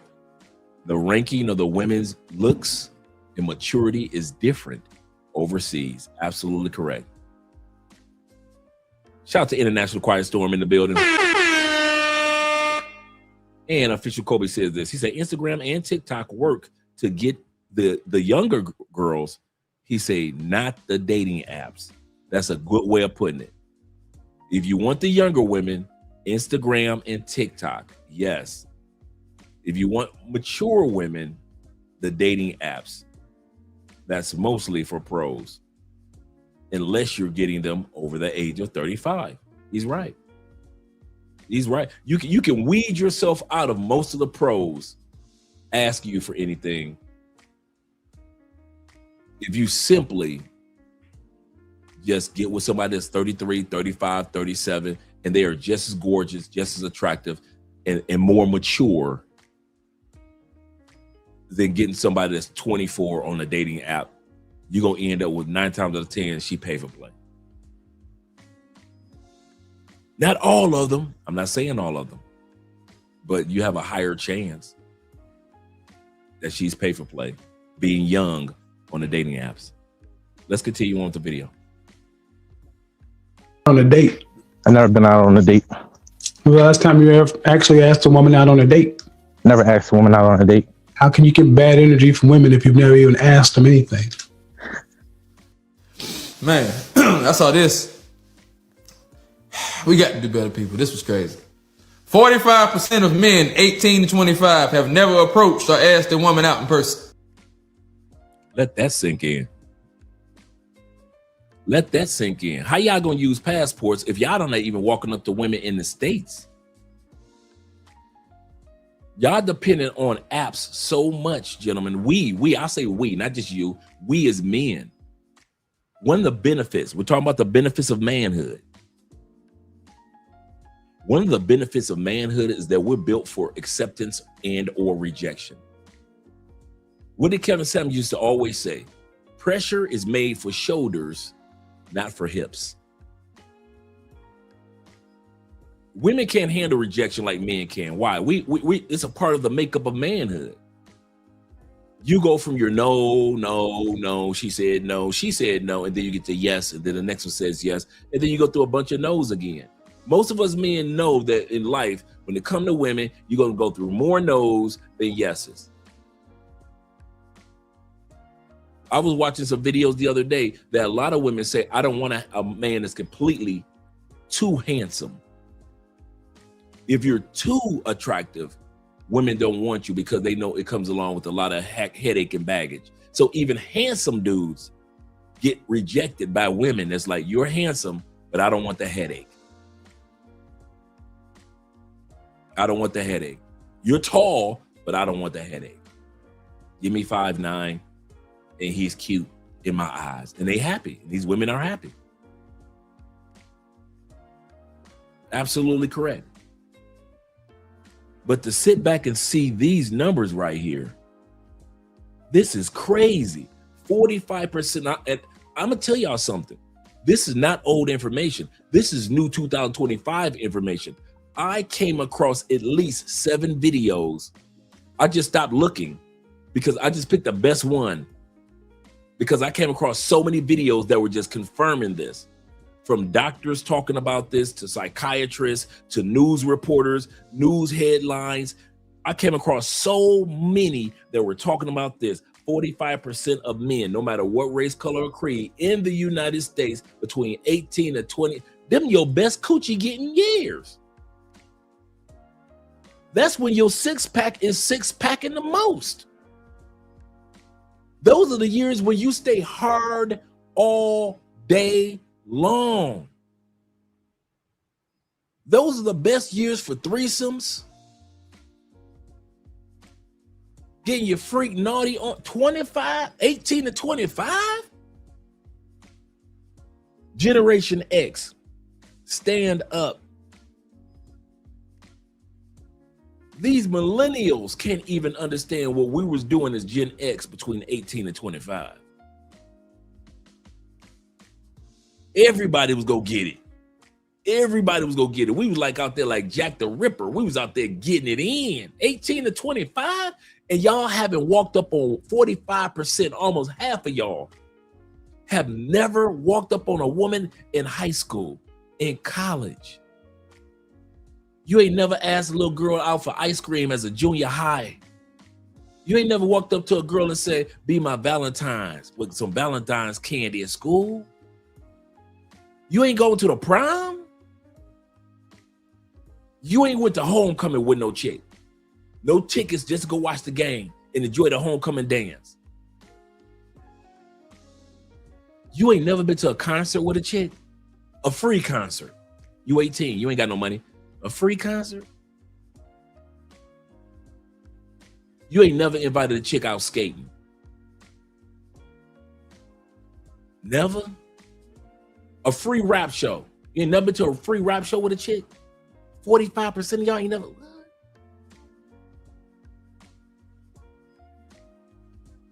One of the blessings of being a man is being built for the rejections and being built for when women accept you.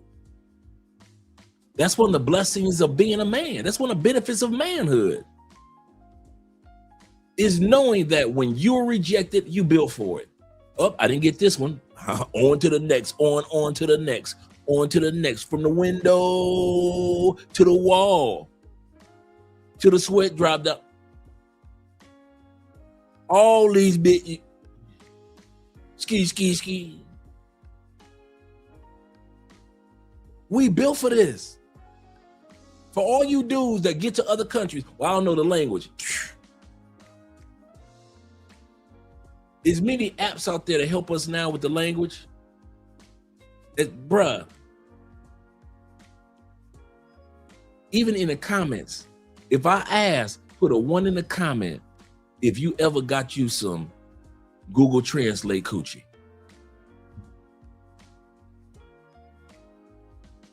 Put a 1 in the comments if you have ever got you some Google Translate coochie. You ain't know no Spanish, no Portuguese. You ain't know no Samoan. You ain't know no Thai at all.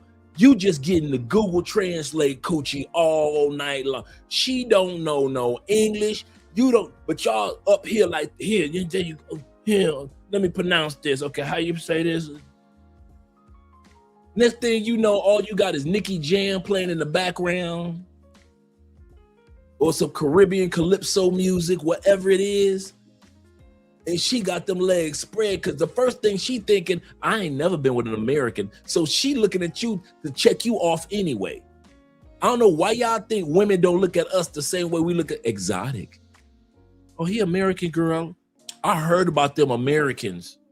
Just like the American women be like, I done heard about them Africans. I done heard about them Nigerians. What makes you think Colombian women ain't heard about us? Ooh, girl. He about to beat me up like Tyson. I'm about to get my LL Cool J on, girl. These women in other countries look at you as just as exotic as the American women look at the other dudes that's coming to America as exotic. Ooh, he from London. Can't you hear his accent? That's how sisters in the States act, right? When a dude from another country come, you can't tell that dude nothing. He gonna be running through everything because them chicks want to know, how do the dudes in London compare to the American dude? I've heard about the Nigerian dude. I want to see if it's true. So the sisters in the States doing it. Sisters in or women in other countries doing the exact same shit. You can act. Have you ever been with an American? No. You about to be with one now. Yeah, they understood that keep sweat for real. Y'all sit up there with phones in hand. The reason why we're saying this, once again, most women in many countries appreciate you walking up on them. And if you don't know the language, you just trying your little bit of language, they appreciate it. Don't think that you need to be full-fledged knowing Thai before you can walk up to a woman in Thailand. Don't act like you need to be fluent in the Philippines before you can walk up to a woman in the Philippines. And that goes for any other country. You think all these dudes that's getting Brazilian coochie from Charles Tyler on down, them dudes just walked over there and just knew Portuguese day one, huh? Man, for many of us, let's be honest, not all of us, but many of us, if we had to wait until we learned Spanish to get some coochie, bruh, we'd be virgins. So for all you guys that's worried about, like, hey man, I ain't gonna walk up on no Spanish chick because she might have a man. I said, how you know she got a man? Did she say something? No. She just so pretty. She looked like she got enough. See, you doing it wrong. And that's why 45% of men 18 to 25 ain't never even walked up on a woman in the United States. That means your little cousins, your sons. What y'all teaching y'all sons? Your son ain't never walked up on a girl just to get the rejection? What? Your nephew? The young men on the football team that you volunteer for, you telling me them young men, 45% of the young men that play on that volunteer football team, we're talking about 45% of the kids that are in college, that are in high school sports, college sports, on campus with girls, ain't never asked a girl out. 45%. That's a damn shame, America. America, I'm gonna tell y'all, American men, I can't put this on the women. You American men, y'all slipping. Y'all, even your uncle used to give you the game. So you can't say, well, the mamas ain't, the daddies ain't around. We can't put this one on the women, fellas. This game was supposed to come from men. This game's supposed to be talked about in the barbershop. This game is supposed to be talked about at the boys and girls, I mean, the big brothers, big sisters. This game is supposed to be talking about when you are at the any event, at any sporting event with young people, young men, that's 16, 17, 18, 19. This game is supposed to be given away at the family reunion when the young men are talking. All you church deacons, they got the young men playing basketball and football for the youth league in the churches. This game's supposed to be given out. Ain't no way in hell it's supposed to be 45% of young men ain't got no game. That don't know how to take a rejection. Just so they can get to the right one that will accept them. Shh. That's crazy. Zay says this. See, my Colombiana doesn't speak any English. We've been together close to a year now. Absolutely. He said, I barely speak Espanol. Or habla Espanol. He said, I walked up to her, walked up to her, walked up to her, walked up to her.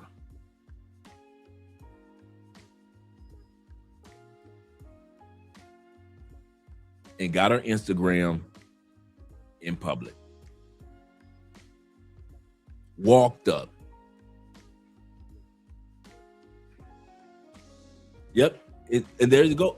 All these apps and opportunities out there now. Dirk said ChatGPT, absolutely correct. Sounds to D Kirk. I don't know why I would call you Dirk, but D Kirk.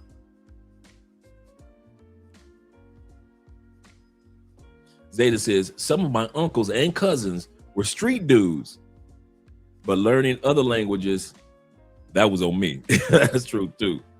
True too. One more. He said, you can't keep the process. He said, you can't keep the process of rejection and growth. He said, it comes with the game. It's not another way. There's no other way around it. Absolutely correct. There's no other way around it. That's sad, man. I mean, that's sad for the States. I ain't gonna even lie to you. 45% of men age 25 never approached or asked a woman out in person. Only on the apps, huh? 45% of men from ages 18 to 25 have never approached or asked a woman out in person. What? How y'all know the thrill of the chase? That's the thrill, to run up on them. What you mean? How y'all not?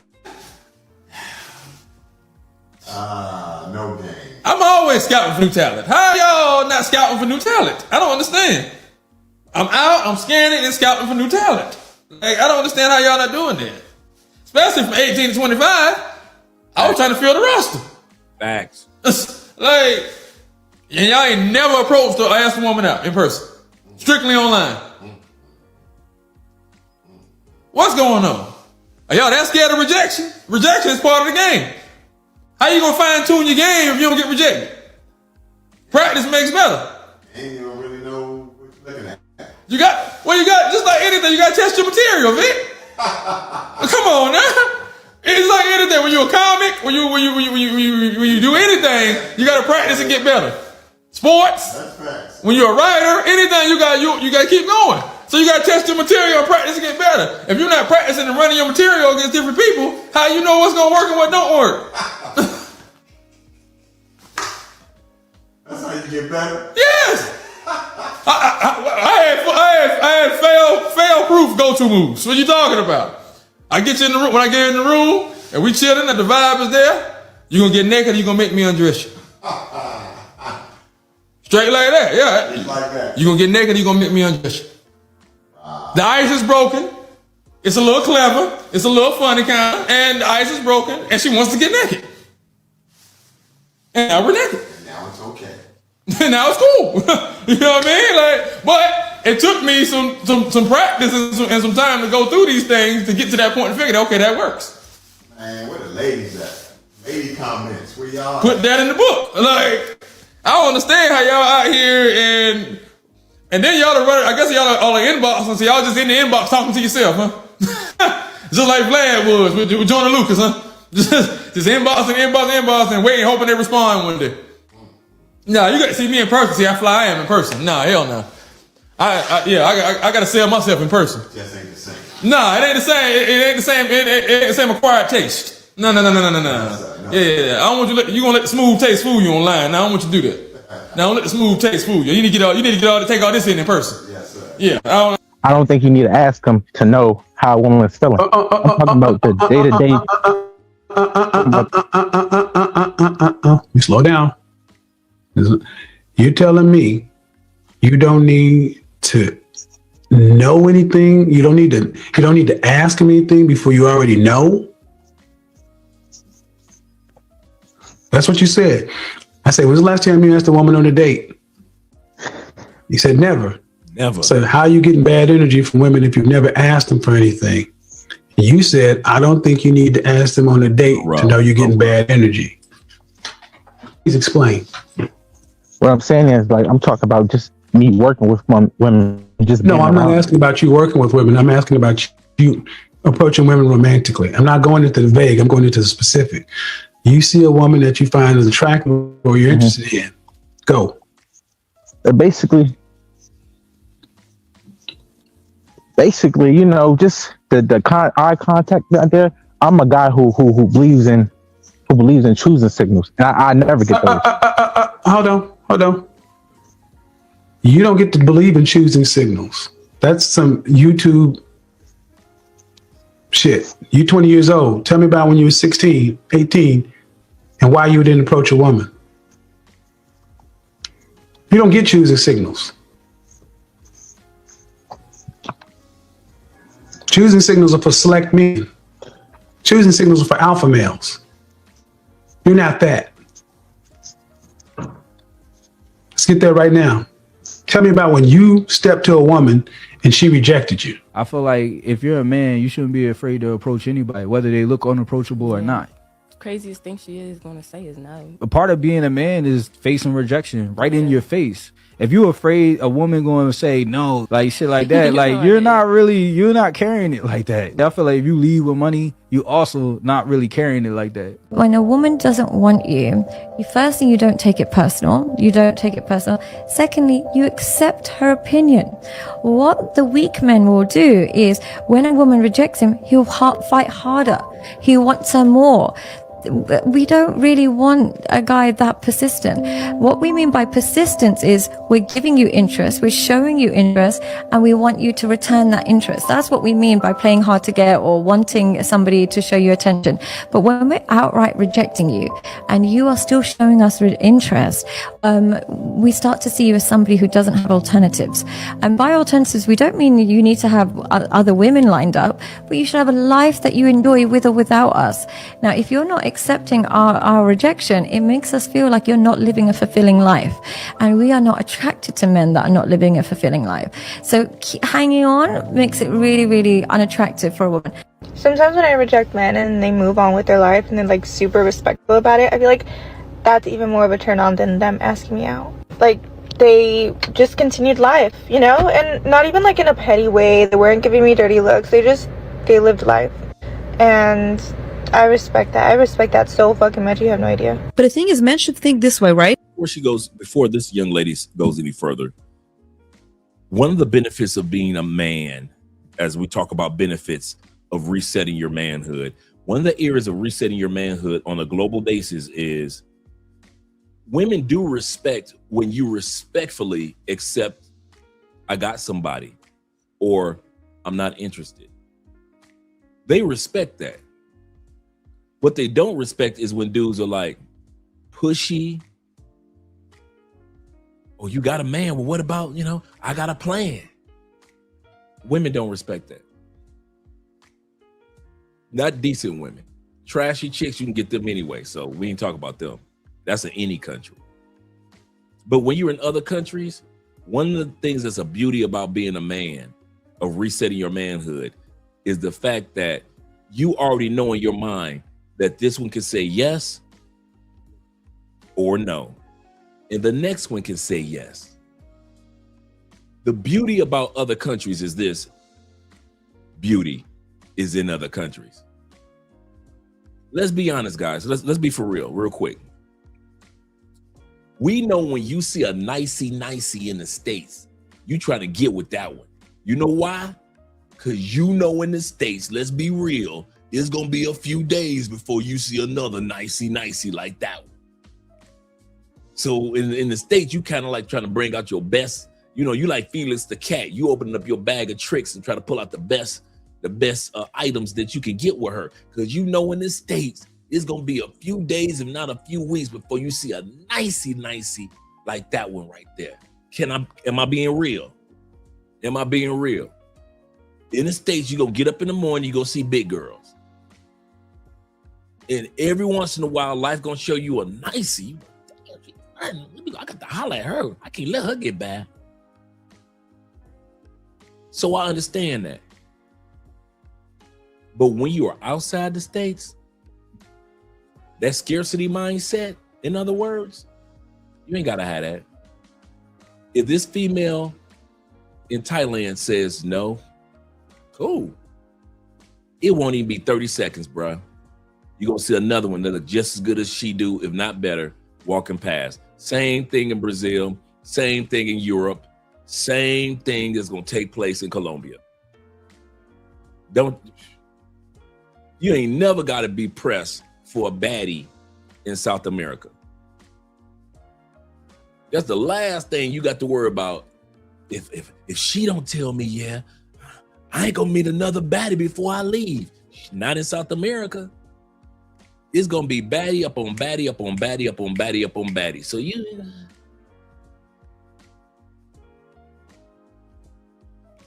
ain't got to trip on that. Don't even worry about if I don't get with her. It's gonna be a couple weeks before I see another one. That's in the States. It's gonna be a couple days before you see another one like that. When you outside the States, man, beauty is part of the makeup. Beauty is, you ain't got to trip on beauty. It's gonna be here. Remember, I just told you I was just sitting at the grocery store, minding my business, waiting for them to finish cleaning my car, my truck, and baddie after baddie after baddie after baddie, and these were older women. All of them were over 40, and I'm looking like, God dang. And their husband would be with them, or their boyfriends would be with them. They just be talking and conversing. I'd be like, man, I ain't mad at you, Pop. Pop, I ain't mad at you. I am not mad at you. I see your work. You see, I'll still sleep at night. Absolutely correct. I'll still sleep at night. Shout to Kings and Dreams and Zayda in the building. He said, you'll be just fine, fellas. Absolutely correct. Absolutely correct. And Big Brother in Life in the building. He said, yeah, that's when they enter creep territory. When she's respectfully declines your offer and you start tripping. Well, F you then, blah, blah, blah, blah. No, don't do that. Don't do that. That's not called for. Let's continue on. Even if the girl rejected you, that's fine. You know, you don't have high expectations. You practice your charisma, you practice your conversation skills. Because the thing is, I've heard someone, which was really funny, said, never ask a really handsome guy how to get girls, because all he has to do is just stand in the club, in the bar, and all the girls will come to him. Ask a freaking ugly hobbit guy how to get the girls, and he will have and I bet he will have crazy funny stories, because he needs to be funny, he needs to be witty, he needs to pay attention to them, and I'm sure he will know how to have a conversation with the woman, right? Wow, the 80-20 rule is I never actually asked him, but I've there you opened go. up to a conversation. There you go. You never actually stepped to a woman. The problem ain't women. The problem is you. You expect a woman who's got plenty of options, who's to send you choosing signals over the alpha males and select males. You don't think you should have to go in there and compete for them. Why would a woman choose you when she got better options? I feel like I'm a decent option. Well, you may be decent, but you're not better. I said better. That means if you're not a better option, if you want better outcomes, you got to do the work. See, you want more than you're willing to work for. You don't even want to approach a woman. You think a woman should approach you. That's why you get nothing. You're sitting back entitled. I think I'm a pretty decent pick. Good. How's that working for you? Dick dry as hell. Never had a girlfriend, never had a date, and about just run down how women send you bad energy. You know, bad energy. Like I said, Kevin used to come to us men and destroy us. And we had no complaints. We sat there and we took what he had to say like a man. We didn't say it was in the tone.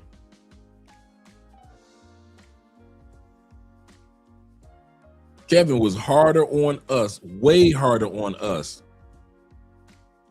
than he was on women. Women complain. Kevin could have easily said, you sitting up there talking about you want a high value man and you stuck in the house, pussy dry as hell, but you want a high value man. He never said that to any of those women. He never told a woman, you ain't gonna have no man, girl. Your pussy sitting up here dry as hell. Never said that to the ladies. And they want to talk about tones? Shit. He said KS held us men way more accountable. He was harder on men than women. Yes, he was. He didn't give us no leeway. You're sitting back entitled. I think I'm a pretty decent pick. Good. How's that working for you? Dick dry as hell. Never had a girlfriend, never had a date, and about just run down how women send you bad energy. You know, bad energy. Ain't no bad energy. It's you. The problem is you. It's you against you. You against you. And if you misunderstand that, you have a real problem. That's why there's a lot of average. And it makes me so fucking mad. Every day I walk this earth and I see average all over the fucking place. And they want to ask me, how did you do it? I can't tell you how, because you're not going to do it. You wake up, right to work.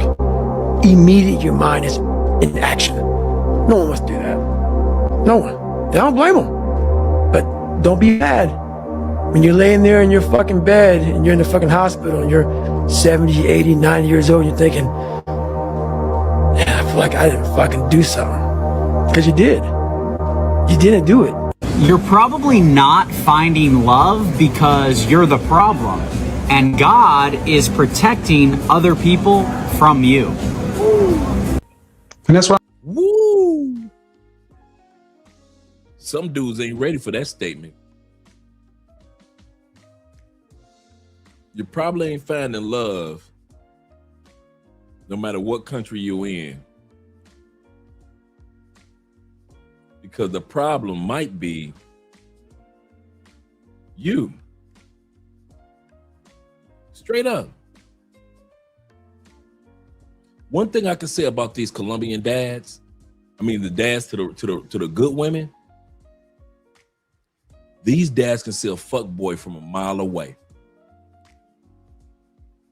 Why do you think Colombian women are so adamant, or Latin women are so adamant about you meeting their dad or mom or uncles? Look what I got. Judge what I got. I'm gonna say this again. For all you do, and some of you guys know what I'm talking about. Latin women do not introduce you to their families to say, look what I got. They send your ass out there in that lion's den. Judge what I got. That Colombiana will sit back. She'll make sure you got beers, drinks, whatever it is, dancing. And she wants the whole family to analyze, is he worth wasting my time, or should I just get rid of him after I fuck him a couple times? Oh, she gonna sleep with you. But don't think Colombian women will not trash, or Latin women will not throw your ass away. Yes, they will.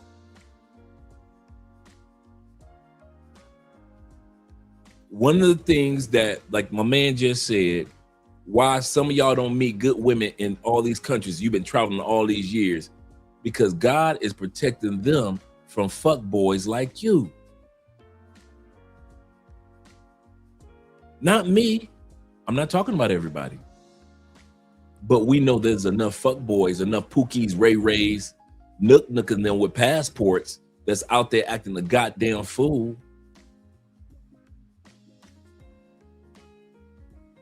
A lot of women would have got robbed walking next to you when you got robbed.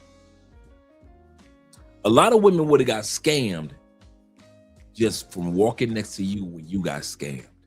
A lot of women would have got their cell phone snatched just from walking next to your ass with your cell phone in the air, trying to take videos of everybody in Cartagena because your shit got snatched.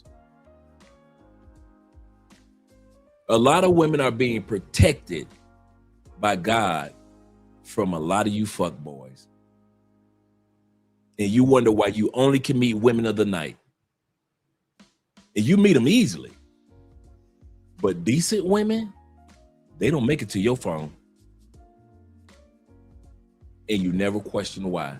Because you think you made a come up with these, because you got 15 ladies of the night in your phone. But decent women, they don't fuck with you. Fuck with you. Their fathers and their uncles have groomed them.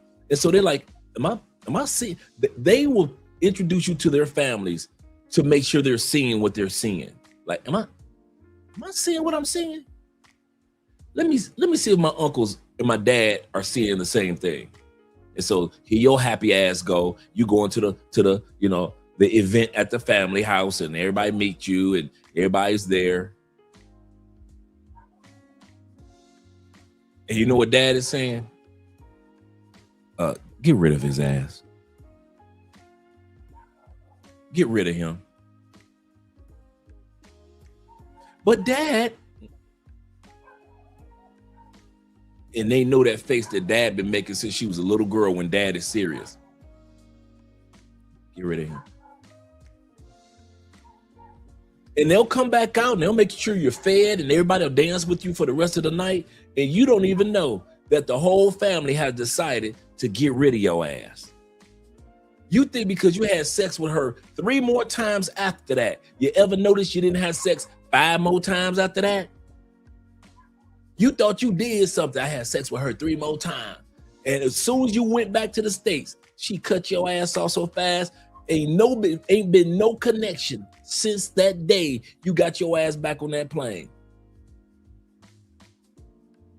God is protecting a lot of these women from you fuck boys, from you pookies, you Ray Rays, you nooks, you fuck ups. You a fuck up in the States and you a fuck up out of the States. You think that you can be the stupidest motherfucker in the States, get a passport, and then you can just in a pocket full of money and your fuckery will not be seen, will not be noticed. That's not true. These women are not as stupid as y'all try to. That's another thing. It's always Pookie, Ray Ray, and Nook of them that play these women in other countries like they stupid. Why do y'all think the women in the United States are also amazingly smart? But as soon as you cross the border, the women in other countries, they just stupid as hell. They aren't. I'm going to say this again. They aren't. Some of them look at you like you just good, you cute, you just good for a good nut in a good time. But for a lifetime, they look at you like, girl, I will go to a party with him. I go to a club with him. I go to a restaurant with him. I will fuck him. And then when he goes back to the States, I'll tell him to get the fuck on. And you wonder why her number ain't working no more and she done cut you off her Instagram. You can't find her on Facebook. Really? You really wondering why? No, seriously, you really wondering why you can't catch up with her no more? Because the family told her, don't bring his ass around here no more. Don't bring his ass around here. Grandma said it. Don't bring him around here no more. He ain't made for this family. Shout out to T-Mac. T-Mac says this. He said, I notice at family events, they won't introduce me to female friends in Colombia. You're trouble.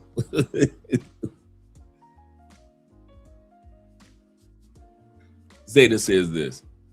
They think that because of the media, for years of propaganda, has told Americans that people in other countries have no education and live in third world. Yep, degenerates. They're just third world degenerates. Shout out to T-Mac. Salute to you as well, brother. As well as I saw I am FF in the building. Shout out to you, brother. Black Knight in the building. Yes, sir. Big Brother in Life says this. He said, this is why I advocate for dudes to personally work on themselves before going abroad. That's so true. I did that. I went to therapy before I came to Colombia. True. Man, shit. Man, if I hadn't gone to therapy, I'd have messed it up. I'm gonna tell y'all something for real. True story. If I hadn't gone to therapy before I came to Colombia, not because of Colombia, but because I was traveling to other countries, before I started traveling to all these different countries in 2015, 16, if I had not gone to therapy first, I'm like a couple years out of a divorce, right? Like 6 years. If I had not, like 3 or 4 years, if I had not gone to therapy, I would have fucked this marriage up. Guaranteed. Oh, 1,000. I know, Andre, to thyself be true. Some of y'all dudes want to lie to yourself. I ain't gonna sit up here and lie to me. I'm gonna tell y'all the truth. I would have messed this marriage up a long time ago. A long time ago. Don't think because no matter how good a woman is, if you ain't ready for good women, you will F it up every time. And that was the trajectory that I was on in my life. Effing it up with regular women, with party girls, and effing it up with the good women. I was effing it up with both women. I was effing it up with the party girls on purpose because, hey, you just a party girl, right? But I wasn't trying to F it up with good women, but I was doing that too. So I went and got me some therapy. True story.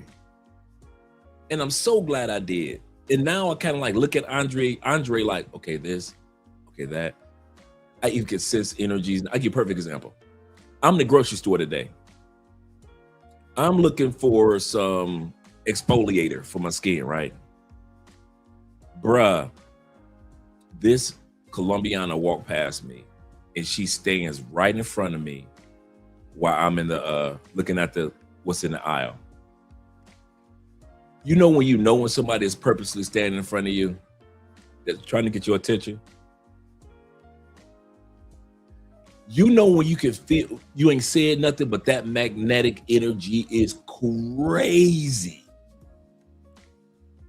You might be walking past or walking through 99 women, no issues, you just notice that they cute and you keep on pushing. But it's that one in life, every once in a while, that one in life come along, that energy is just crazy energy. Before therapy, I wouldn't have noticed that. Yeah, let me take my backpack and go this way. Because I know the old Andre. The old Andre would have just walked right into that energy. Would have walked right into that energy. I've had plenty of women walk up on me or give me the eye in Colombia. But you know what I'm talking about, men, that every once in a while you see a woman, her chemistry hit you, her pheromones hit you, yours hit her, and it's just, she just waiting for you to say one word, and she was a cutie. She was bad. And I grabbed my backpack handle and turned my hands right around. Why? Because of her? No, because I know me. To thyself be true. But before therapy, I wouldn't have knew me enough to know that moment. Before therapy, I would have just walked my happy ass right into the situation. Hi, how you doing? Hola, ¿cómo está? And I'd have had that phone number and I'd have been fucking her by next weekend. The old Andre probably wouldn't have been by next weekend, probably by Monday. It'd have been fucking the dog shit out that sexy ass woman. And wouldn't have cared about no marriage. Because in South America, you ain't got to have no ring. Ain't none of this shit here. Ain't none of this shit. Yeah, baby, yeah. Damn, you looking fine. Damn, what's your name? You ain't got to do all that bullshit in South America. South America, you can have your ring shining like a month. You can have goddamn 8 rings on top of this finger. They still go give you the pussy. You know, in North America, you do this shit real quick. You're like, damn, she looking fine. How you doing, baby? Damn, what's your name? Then when she walk away, you just flip that motherfucker back on. You know how I did that so easy? Because I did it for 14 years in my last marriage. That's why I know how to take that motherfucker off so fast. You be sitting there, I don't even have to hide it no more. I just go like this, bam. You had it with your thumb real quick. You talking, blah, blah, blah, blah. And it's connected to your thumb, blah, blah, blah, blah. So as soon as that bitch walk away, here you go. You done flipped it right back on your hand. 14 years of getting pussy. I know how it works. So now, instead of grabbing my ring, I just grab my backpack and get the fuck on. Get the fuck on. Get thee behind me, Satan. I know what this is. I recognize, my therapist told me what this is. Andre, you recognize this. You know you. I knew it. I mean, I knew it from when she walked up. Because I caught her from my periphery. I was like, God damn.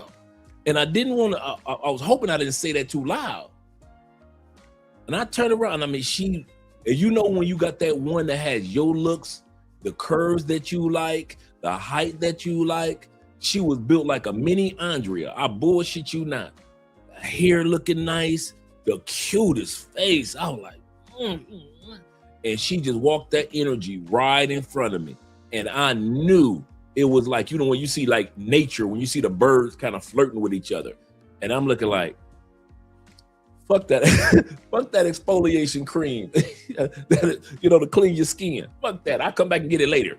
And I went to another aisle. Bullshit you not. Don't get me wrong. As a man, I did take that last glance. I was like, God damn, she fine. But I kept on walking my ass out there to the next aisles, like 5 aisles over. You ain't gonna catch me up. I already know Andre. I know Andre. I know that dude. I'm about to sit up here and pretend like I don't know him. I know that damn, I know Dre the Ripper. I know Dre the Ripper. Man, I'd have tied that young lady to a train track so fast. Shit. I know Dre the Ripper. AMSM says this, understand, Dre. He said, that's why I tell women, up front, I don't do monogamy. There you go. Taylor Made Dreams tell women that too. Shout out to Taylor Made Dreams. He said, I'm still in my liking to deal with multiple women phase. And they don't care in other countries. They like, okay, cool. As long as you say it. They really don't care in the States, but they try to pretend like they do. But in these countries, they don't care. Shout out to my rent is due 22 in the building, and African Wolf, my favorite YouTube name. He said, Dre out here doing magic tricks with his wedding ring. For real. That's how I was. As soon as I see him, I'll be like, real shit, oh, god damn, she looking good. Oh, shit. Yeah, baby, come here for a second. What? And I make sure I angle my hand in a way that they would think that, they can't see the ring. What's your name? Da-da-da-da. I get done with the conversation. Soon as she walking off, I just slip that ring right back on there. Shit. I ain't the only one that know how to do that. There's a couple of y'all in the comments. Y'all know how to do it too. He said the way you remove that ring is diabolical. Y'all stupid.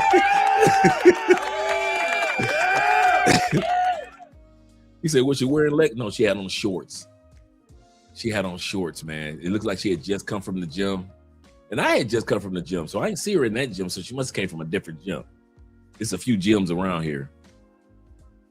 And she walked that energy was just right there, and I could tell the way she looked at me and I looked at her. We made that eye contact, and I knew, Andre, turn your ass around. Run, young man, run. Yes, sir. I know Dre the Ripper. Dre the Ripper would have sat up there and got that young lady and tied her sexy ass to the train tracks and had my way. Seriously. He said, you got Dre, and then you got Andre, and then you got Dre. Facts. And I kid you not. He said, don't forget my super chat. Okay. I thought I got him. Let me make sure I get it. Thanks, brother. Let me scroll down. Oh, you had two. Yes, you did.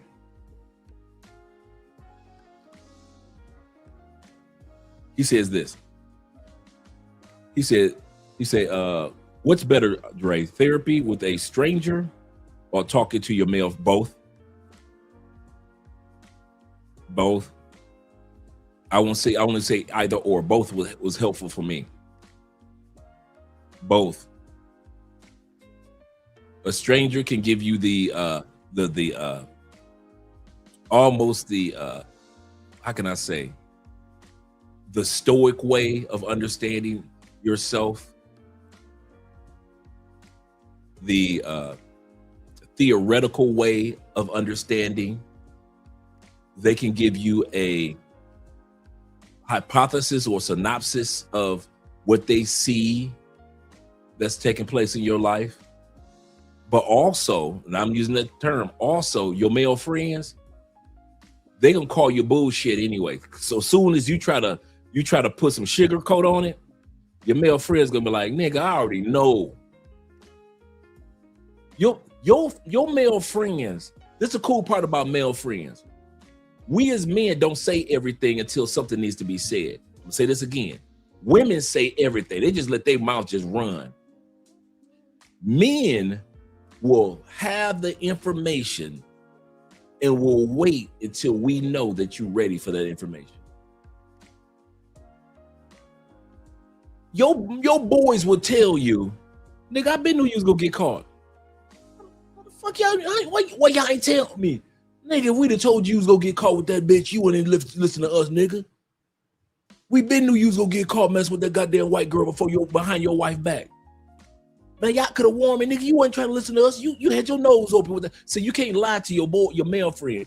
They gonna tell you. Your male friends have been seeing things about you and keep it in the archives, but don't talk about it. Like, cause your female women, they talk. They just tell everything at once and they end up losing a friend. Men analyze. If I tell this motherfucker this right now, will I lose a friend? Because we think about that. Women don't. Women will lose a good friend of 20 years for talking about some shit that wasn't her business, but it was her friend business. Men will sit back and be like, I ain't gonna say shit. Goddamn thing. And then when the moment comes when your boys, and it may be something that happened 5 years ago. Nigga, we been knew you was gonna get caught. How y'all know I was gonna get caught? You did this, that, this, that. That's how we knew your dumb ass was gonna get caught. Why y'all ain't warn me? Man, you wasn't listening to nobody back then. What are you talking about? Why we ain't warn you? You barely listen to us now. Oh, you listen to us? What about the bitch at the hotel? The one that worked behind the desk? The desk girl you fucked. Don't be acting stupid. Oh, now you remember. Huh mean you can hear. You see how your friends, you can talk to your friends and you can't lie to them because they know everything. So it's a joint effort when it comes to therapy. It's the professional, analytical, but it's also that straightforward love that your brothers have for you. So there is no either or in my eyes. That's a good question. That's a really good question. Yeah, your boys would tell you, hell yeah, you was a weed head. What y'all mean I was a weed head, nigga? We might smoke weed on a weekend. You rolling up right before work? We told you 3 times you walked in smelling like that. When? Man, see?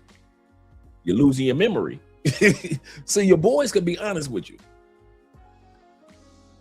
AMSM says this. He said, I understand, Dre. He said, that's why I tell, we did that one. Shout out to you for that one. That's why I tell women up front, I don't do monogamy.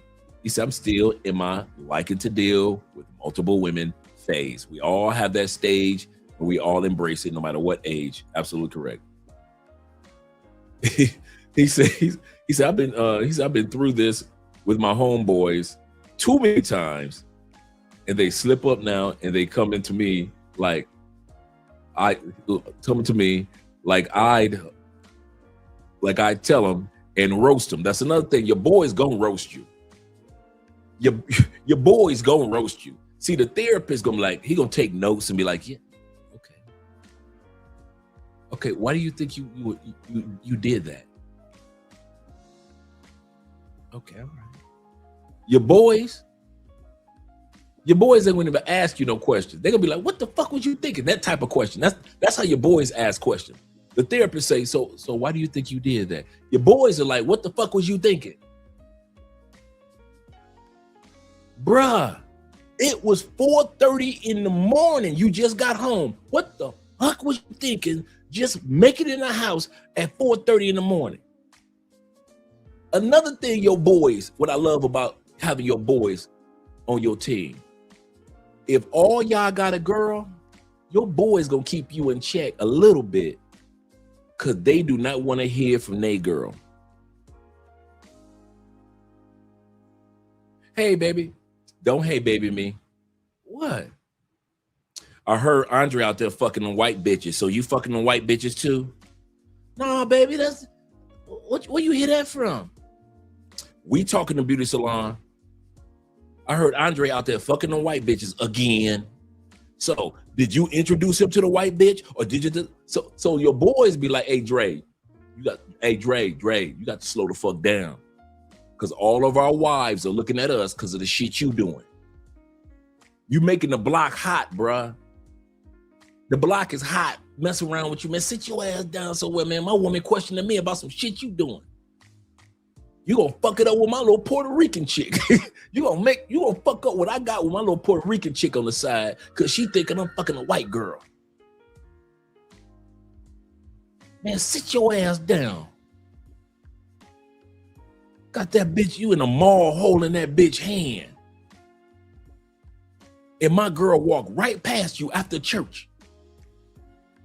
Sit your ass down somewhere, Dre. God damn. You're fucking it up for everybody. That happened to me, true story. And then the reverse happened.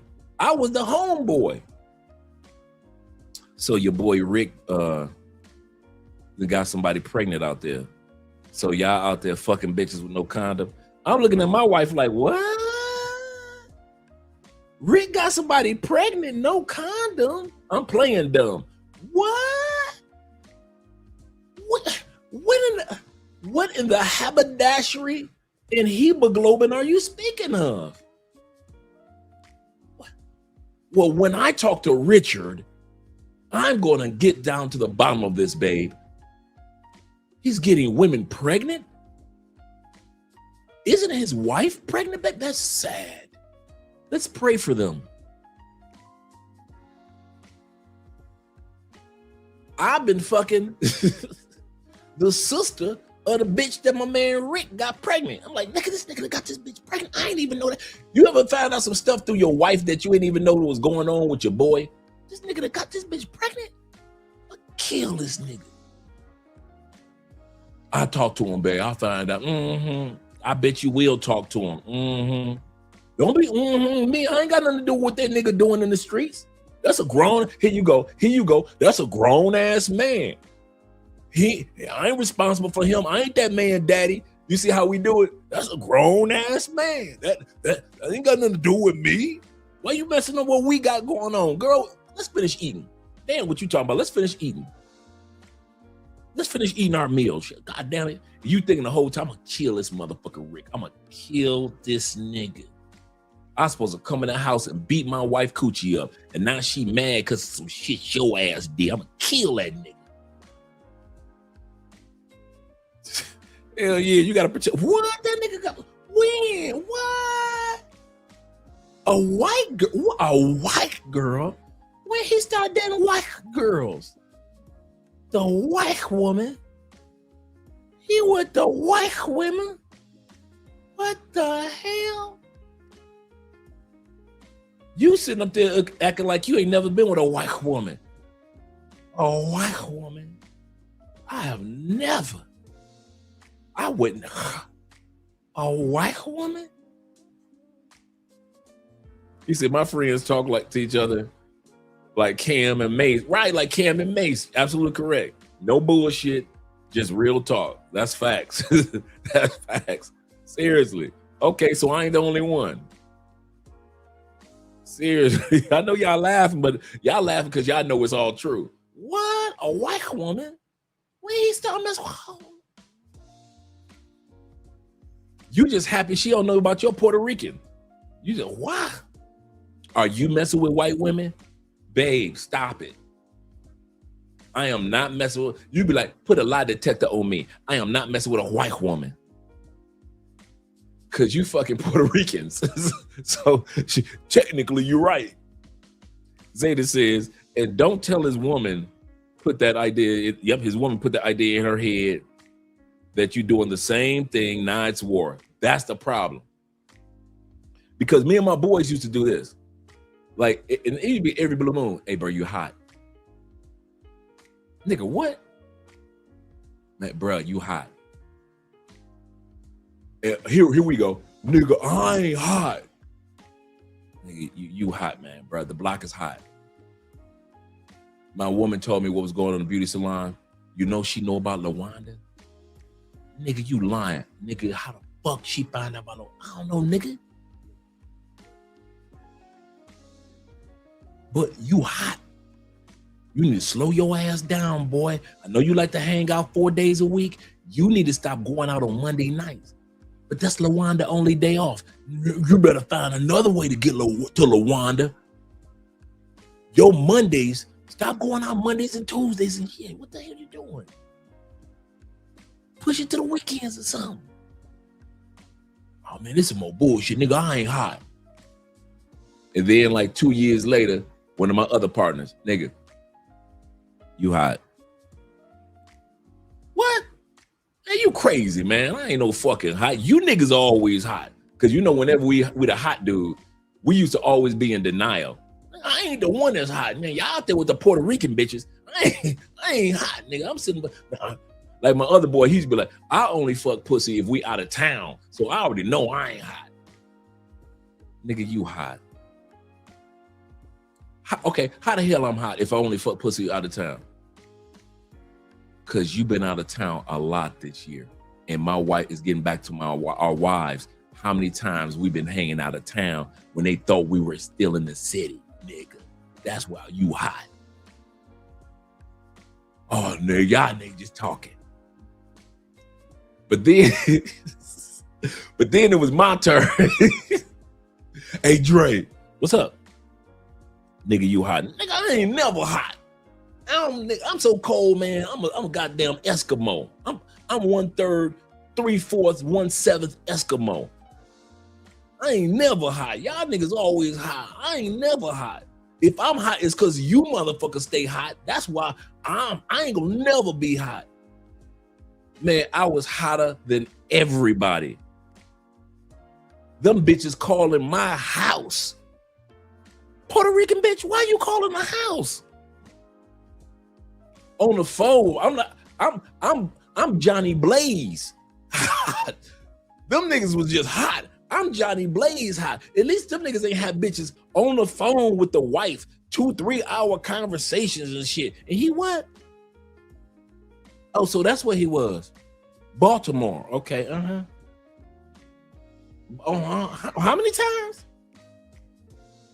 Girl, stop crying. I know you love them. Stop. He my husband. I'm supposed to be crying. Shit, I was hotter than all them niggas. Like all them niggas. Them niggas like, damn, Dre. Flame on. I was like, flame on. Them niggas was just getting accusations and, you know, they were getting little rumors being spread about them. Shit, bitches calling the house. Can I speak to Mrs. Spence? Mrs. Spence, this is your husband's other side, bitch. Up in Detroit, because I was fucking this badass Brazilian chick back home in the D, right? And this is Brazilian pussy back home in Detroit. I'm like, why all these? First of all, why you bitches calling my wife? And how come every time y'all call her, y'all crying, and my wife gotta console you bitches for crying so goddamn much? My wife shouldn't be the one crying. She's so used to motherfuckers calling the house that she don't even cry no more. She just be like, calm down, bitch. It is what it is. No, he's not leaving me. It is what it is. But I let him fuck me in my booty. I know. That's what Brazilians do. I know you let him fuck you in your booty, but it is what it is. But he made me come in my booty. I know. He did that to me too. But the point is, you know, he made both of us nut out of our butt. But he's married to me. He's not going anywhere. Who will shit you not, man? I'm like the be more bitch calling and a Brazilian bitch calling. I'm at work each time. Andre, I need to talk to you. I'm like, what? And they hear my dumb ass go, them bitches just mad. Them bitches just mad because I decided to just stay with you, baby. That's what that was my excuse every time. Them bitch, baby, our love. They just mad because I woke up and I realized. Like I had an old school jam from the 70s playing in the background, right? Cause I miss you. Old school jam playing in the background. Please don't leave me. You know, a falsetto playing, sing the song. Break up to make up. That type of music playing in the background. Girl, I love. If you gonna let a fuck, like Eddie Murphy said, if you gonna let a fuck come between our love, they just mad. That was my excuse every time. They just mad. Cause I realized I woke up while I was in the middle of their pussy. After they bust a nut in their butt, I realized I should not be making other women booties orgasm, but the woman that I love back home. So I came home to you, baby. I came home to you. I'm only in your booty, baby, in your booty. girl, I love her. That's why they calling. I didn't give them the number. This is, you know, they could look stuff up now, baby. Oh, baby, why you mad now? Why you mad? What you mean, get out? This is my house. I am not sleeping in the car or a hotel room, and I don't do couches. You better say, fuck you, Andre, from the other side of the bed. Damn, girl. You trying to mess up our love? Not our love. Just think about it. Just think about it now. Why would a woman call then? Why would a woman call? If she already got me, why would she be calling? I'm flipping the script like I'm gaslighting my ass off, right? Why would a woman call then? If I hadn't left her, if I was still with her, she wouldn't be calling, would they? I just want you to think about that.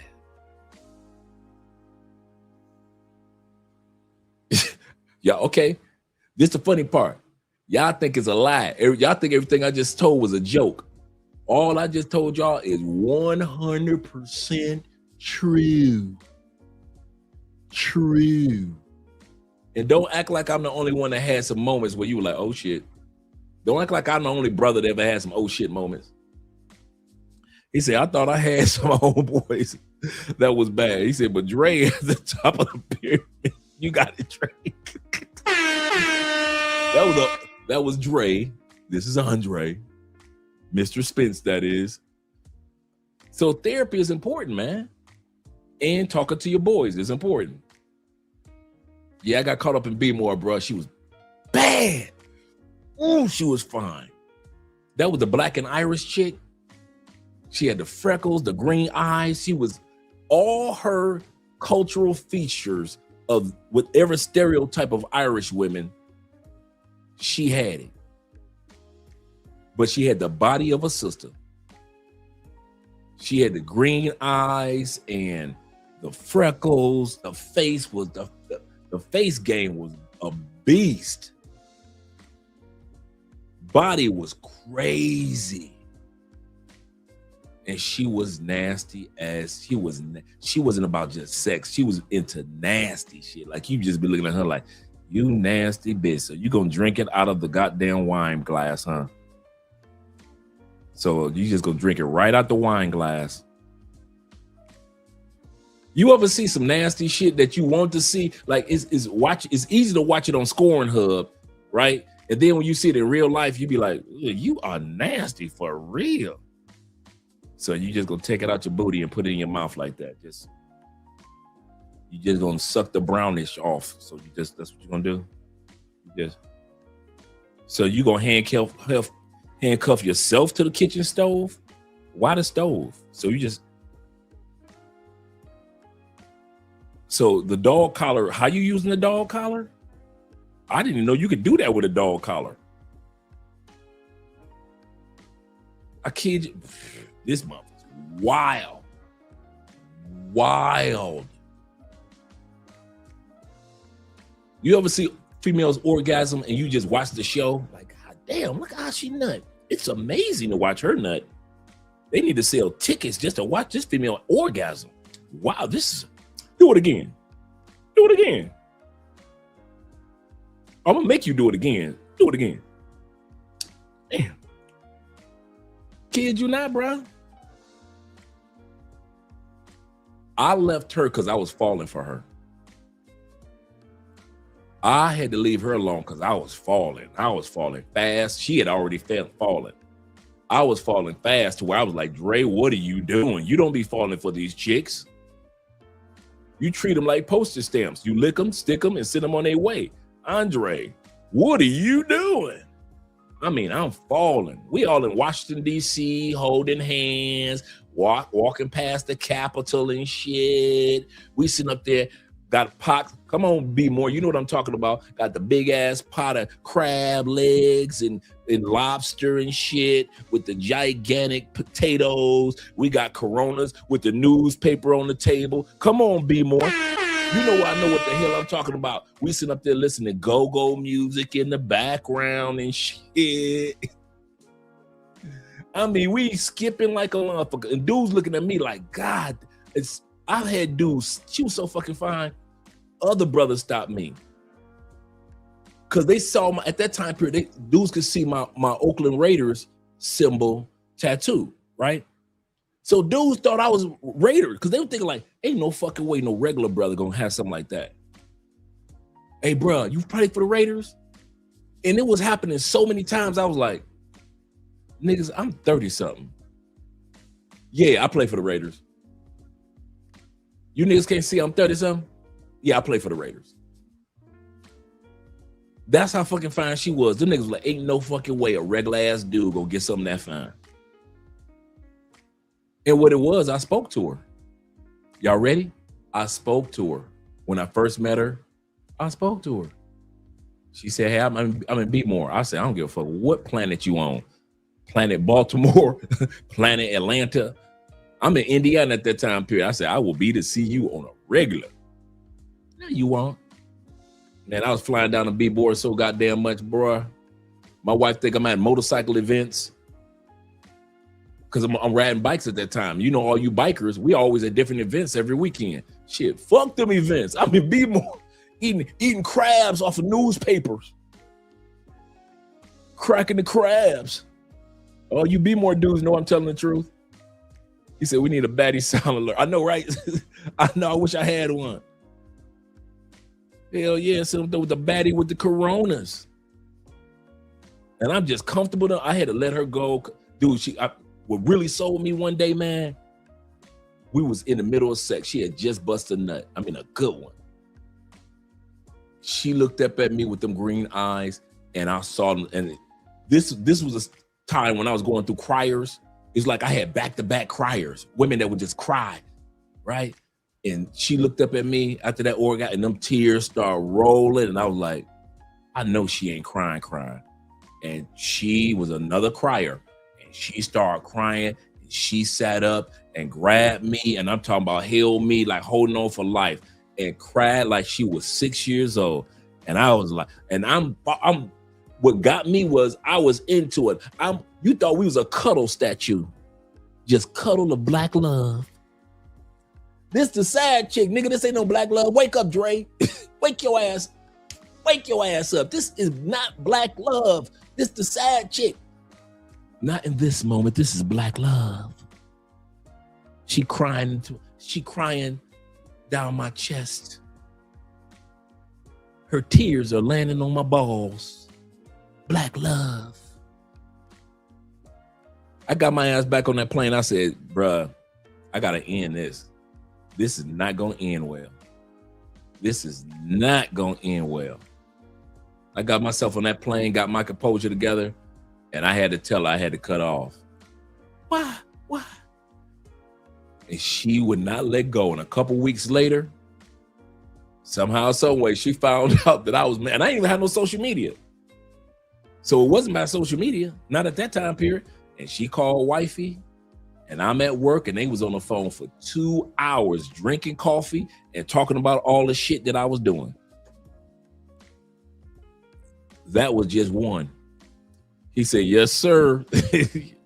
So you know what I'm talking about on the picnic with the newspaper. And thank you. All you B-more dudes like, okay. Yeah, he been a B-more. He talking about the newspaper on the table with the beers. Okay. He talking about the pot being flipped over on the news. Okay. Dre been down here. He ain't lying. He ain't lying. They be telling these women I can That's the funniest shit. No, bro.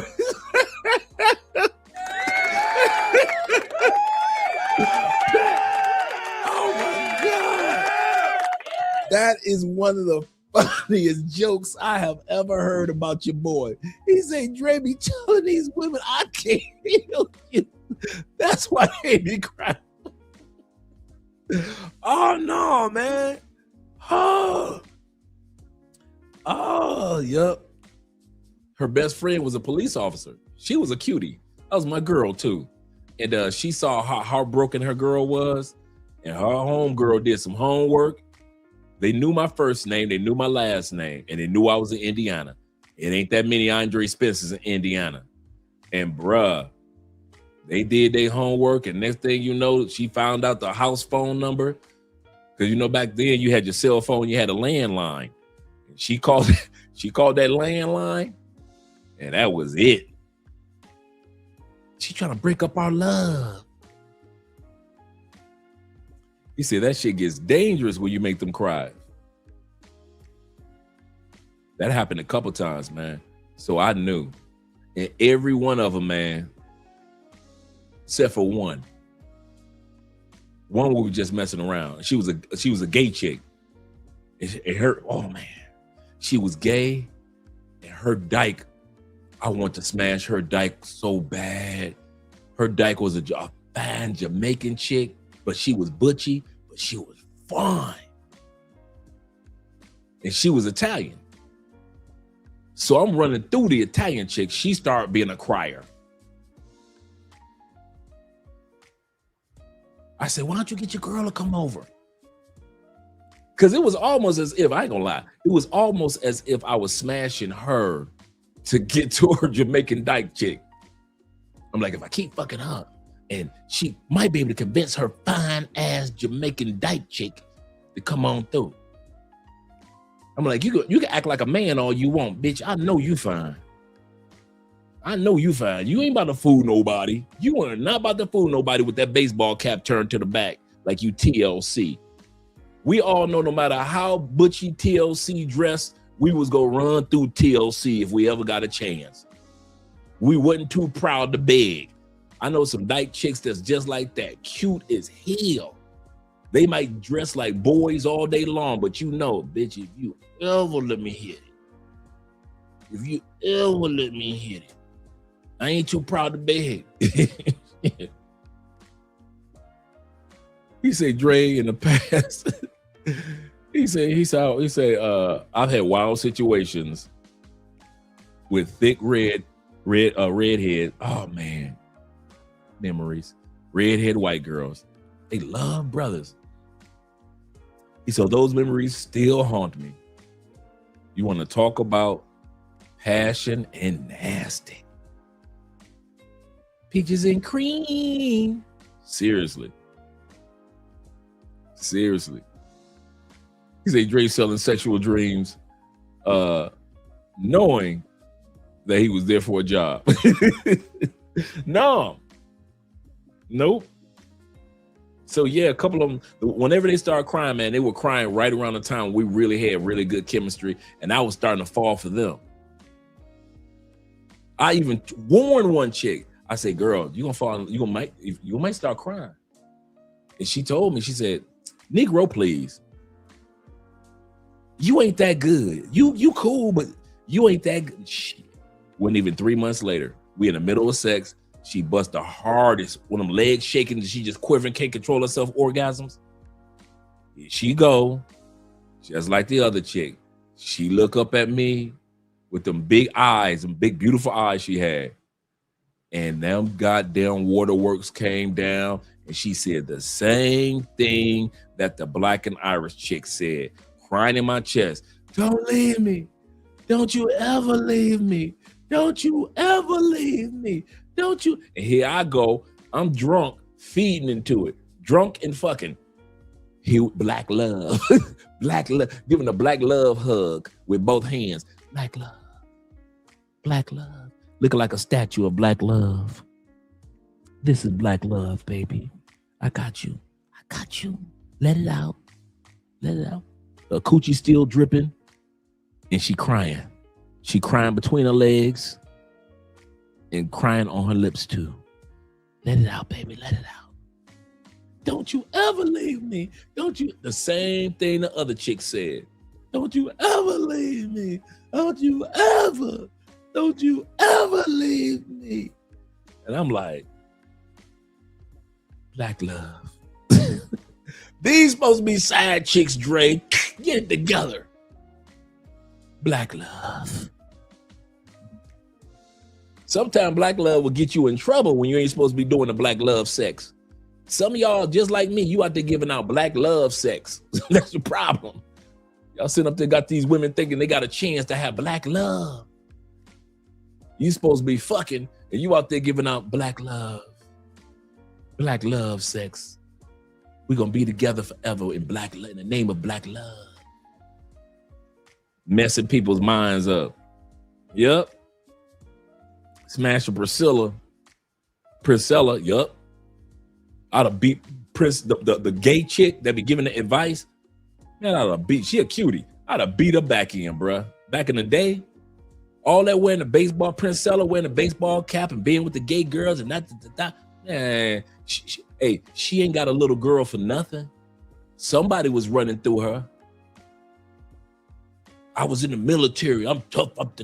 All that don't mean shit to me. You cute, girl. Bring your gay ass over here. Bring your gay ass over here. Because y'all be feminine than a motherfucker when the doors close. And y'all in the presence of a man. All of a sudden that being butchy, that disappeared. That shit disappeared so fast. Don't y'all ever trust a butch to be butchy.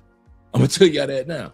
Don't you ever trust a butch to be butchy. Them goddamn doors closed. They don't act like that shit at all when they ready for that dick. At all. Ain't none of that shit ever came out. They the most, you talk about some feminine people? Butches. Cute, when they cute and they sexy, but they try to hide it with them boy clothes and shit. Don't believe that shit. Do not believe that shit. Them doors closed, them the most feminine women you have ever had in your bed. Oh, now you want to call somebody daddy.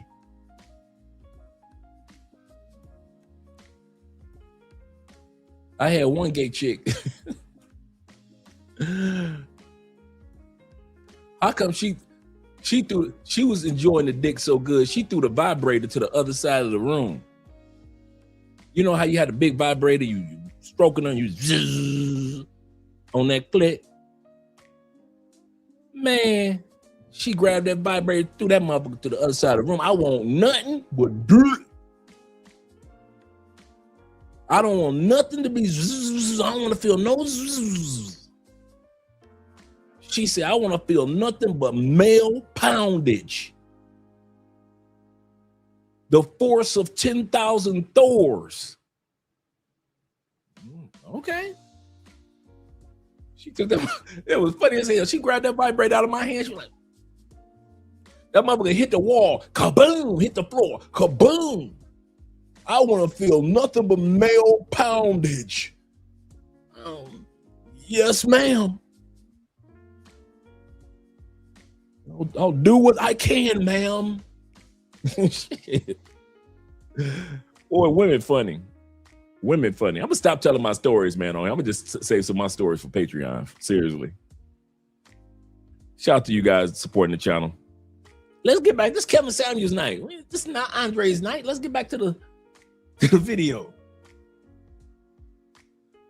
Like my man said, some of you dudes are just bad news, like I used to be. For real, seriously. Shout out to International Quiet Storm.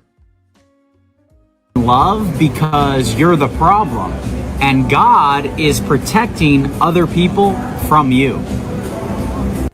And that's why I'm doing this show, to show you guys how you're so in your head blaming women for all this stuff, and you can't even tell me the first time you asked a woman out. You won't even risk rejection. That's how soft you are. Damn. How are we supposed to build bricks with this kind of straw as men? You won't. How can we build bricks with this type of straw? Damn, Kev. He say soft as hell. How are we supposed to? He say you soft as hell. How are we supposed to build bricks with this type of straw? Shout out over on the Cash App. Love from my man Blade Runner supporting the channel tonight. Shout out to you, brother. Shout out to you. Even risk asking a woman because what? You don't want to get rejected. No, I'm not afraid of rejection. Really? No, I'm not. Not at all. Really? So why haven't you done it? I just haven't. I don't know. So you're 20. You're not afraid of rejection. Do you masturbate? Yeah. Would you rather masturbate or get some pussy? I mean, I'd rather be with a woman, but you know. Okay. So let's start there. Your natural biology works. In order to be with a woman, you got to go approach him and talk to him and seduce him. But when you settle and afraid for rejection, your hand will do. Most men cannot be respected because they are afraid of rejection, being sexual, and even just saying hello. Afraid of putting women in their place, as in dominating the woman. Telling a woman to be quiet when she gets out of line. Not going to lie, when a man has told me to be quiet or stop with the attitude, I find that very attractive. Especially because I've been in my masculine energy. I need a man that is going to dominate me. So I can just be like, yes, sir. Something I've noticed is that men be so afraid of rejection these days that they will immediately assume that you're uninterested if you're not like just all over them. Like, I can be interested in you, but when I first meet you, first of all, I observe strangers. When I first meet them, you're probably not really gonna see a whole lot of my personality, a whole lot of me showing interest like that in my mannerisms or in the way that I'm speaking, because I'm just observing you before I even allow you in my energy. You know how many people I come across or how many people try to get at me? I don't got time to be like giddy in everybody's face. Like, I need to see what energy to discard and what energy to allow in my space. Secondly, I'm giving you a chance to lead as a man. I might not be steering the direction of the conversation and how we're interacting because I'm giving you a chance to lead. Are you saying the guys are just as nervous about approaching women as women would be approaching them? In fact, let me blow your minds. They're more nervous because men are genderized, that they need to be the aggressive one, the assertive one. They need to make the first move. And what do you think happens to them the majority of the time? Yeah. They get shut down. They hear no all the time. They hear no more, 50 times more than we as women do. And so the guys, we coach a lot of men at Smart Dating Academy, and they'll say, if you're interested, give me a sign. Look at me. Twirl your smile, hair. Make conversation with me. Look friendly. Say something. Then I'll know that it's safe to actually walk up to you. Give me a sign. To understand that we are adults. You're a grown man. That's the most masculine, most mature thing that you could do, is to approach a woman and to let her know how you feel about her. Whether she's with a group of girls or with another guy, the guy might be her brother, not her boyfriend, but you're making assumptions. We're adults. If somebody rejects you harshly or doesn't know how to communicate their interests or lack thereof, that's on them. It's nothing personal, but we just move on. We're adults. Nobody's gonna get up and try to hit you or harm you 9 times out of 10 unless you're talking to somebody who is a crazy psycho, which you should obviously tell somebody's not right in the head before talking to them. You pay attention to social cues, but you'll be all right. You're good. We're adults. I think that should put you at ease, especially as I get older. I start to realize, man, we're adults. We're grown men. We're grown women. We should know how to communicate our interests and lack thereof in a mutual, respectful way. But if not, it's... Are you a sports fan? Yeah. Basketball, football, baseball? Basketball. Basketball. What's a good 3-point percentage? Starts at 40. 40. What's a good batting average? I think it started at 300. 300 to put you in the Hall of Fame. 300 to put you in the Hall of Fame. That's 3 out of 10, right? Mm-hmm. Right. That means 7 out of 10 times you strike, you don't hit anything. But a 3 out of 10 will put you in the Hall of Fame. What would 0 out of 10 get you? Facts. Nothing. That's what you got. Who comes to see a 0 out of 10 player? What woman wants to deal with a woman? Women like men who other women like. Women like men who are sexually experienced. And the only way you're going to get sex, because you're not rich, you're not famous, You're not the dominant alpha male or the super select guy. The only way you're going to end up becoming pre-select is by approaching women. So women can tell I'm not getting no play? Anybody, all 462 people in the chat room can tell you ain't getting no play. That's the energy you're getting.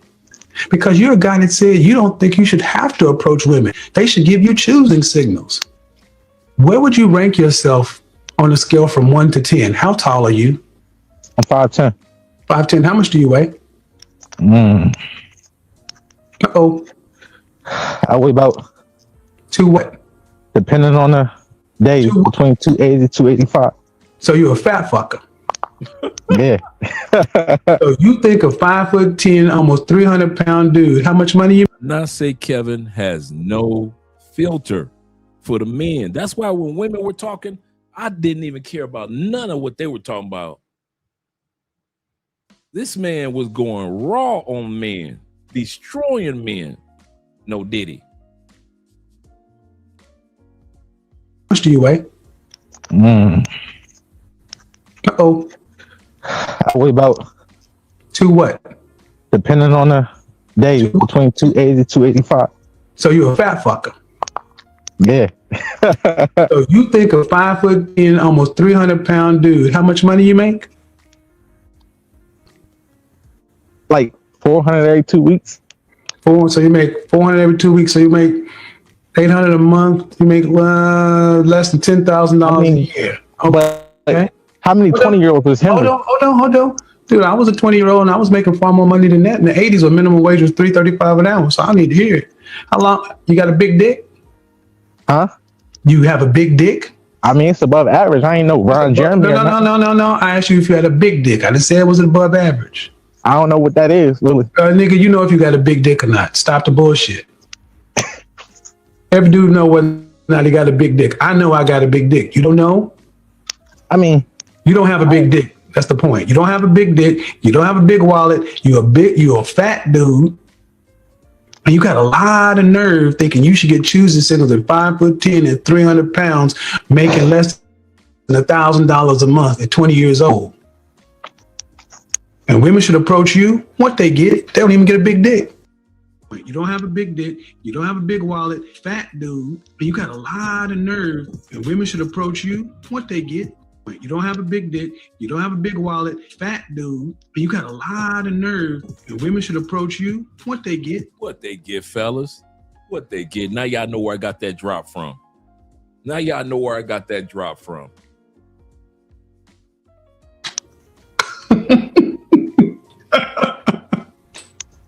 Women ain't the problem, but ain't no energy out women.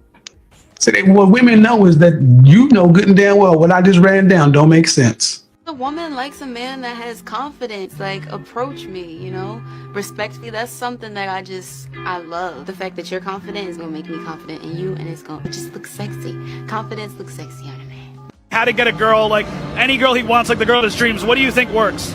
I say having like confidence, because if you're like, oh man, you're too attractive for me, like us girls, like we're just like, oh, that's kind of like a turn off, because we want a guy who like, we want you and you want like to show it. So if you're gonna be like having like, if you're insecure and low self-esteem, it kind of won't help you get the girl that you want, you know. We want a confident guy. The number one sign you're a deeply confident man, because confident men will not put up with this. Oh, and hi, my name's Jenna Nicole Williams, and I know what women want, generally speaking. First of all, confident people respect themselves, and if you respect yourself, you will probably not want to be around people who don't respect you. So men who are deeply confident will not tolerate disrespect, and he may not say anything, but he will walk away, because his time and energy is expensive and he acts like it. And the type of man who wants to be more confident with himself and confident with women is the man I want to give my phone number to. A man who wants feminine insight on becoming a man that women are naturally drawn to. You can also comment the word lead and I'll send you my free guide on attracting women.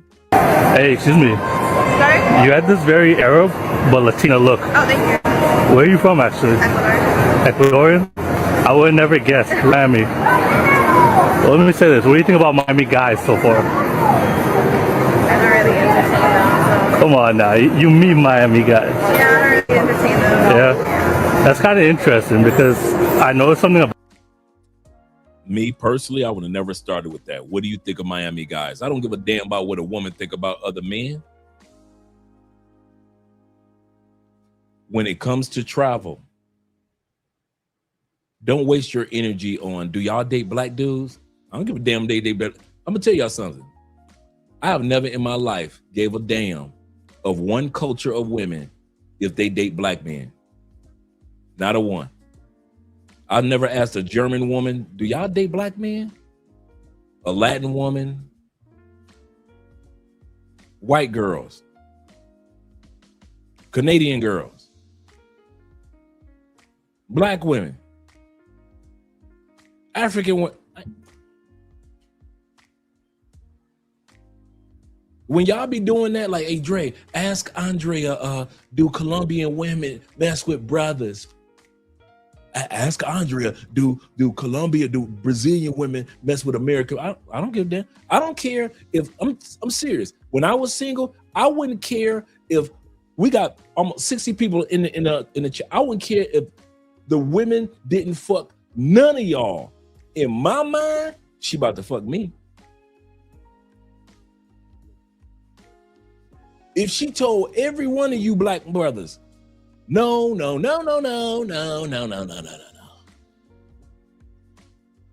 how many times I done got some pussy because a female was saying, I don't know why. Tell me I'm lying.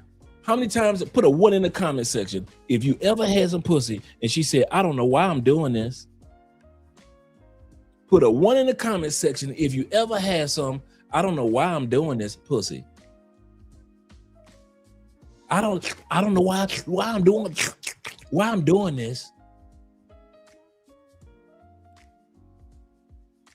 She looking you in your face and she telling you, I don't know why I'm giving you this coochie. I don't know why I'm doing this.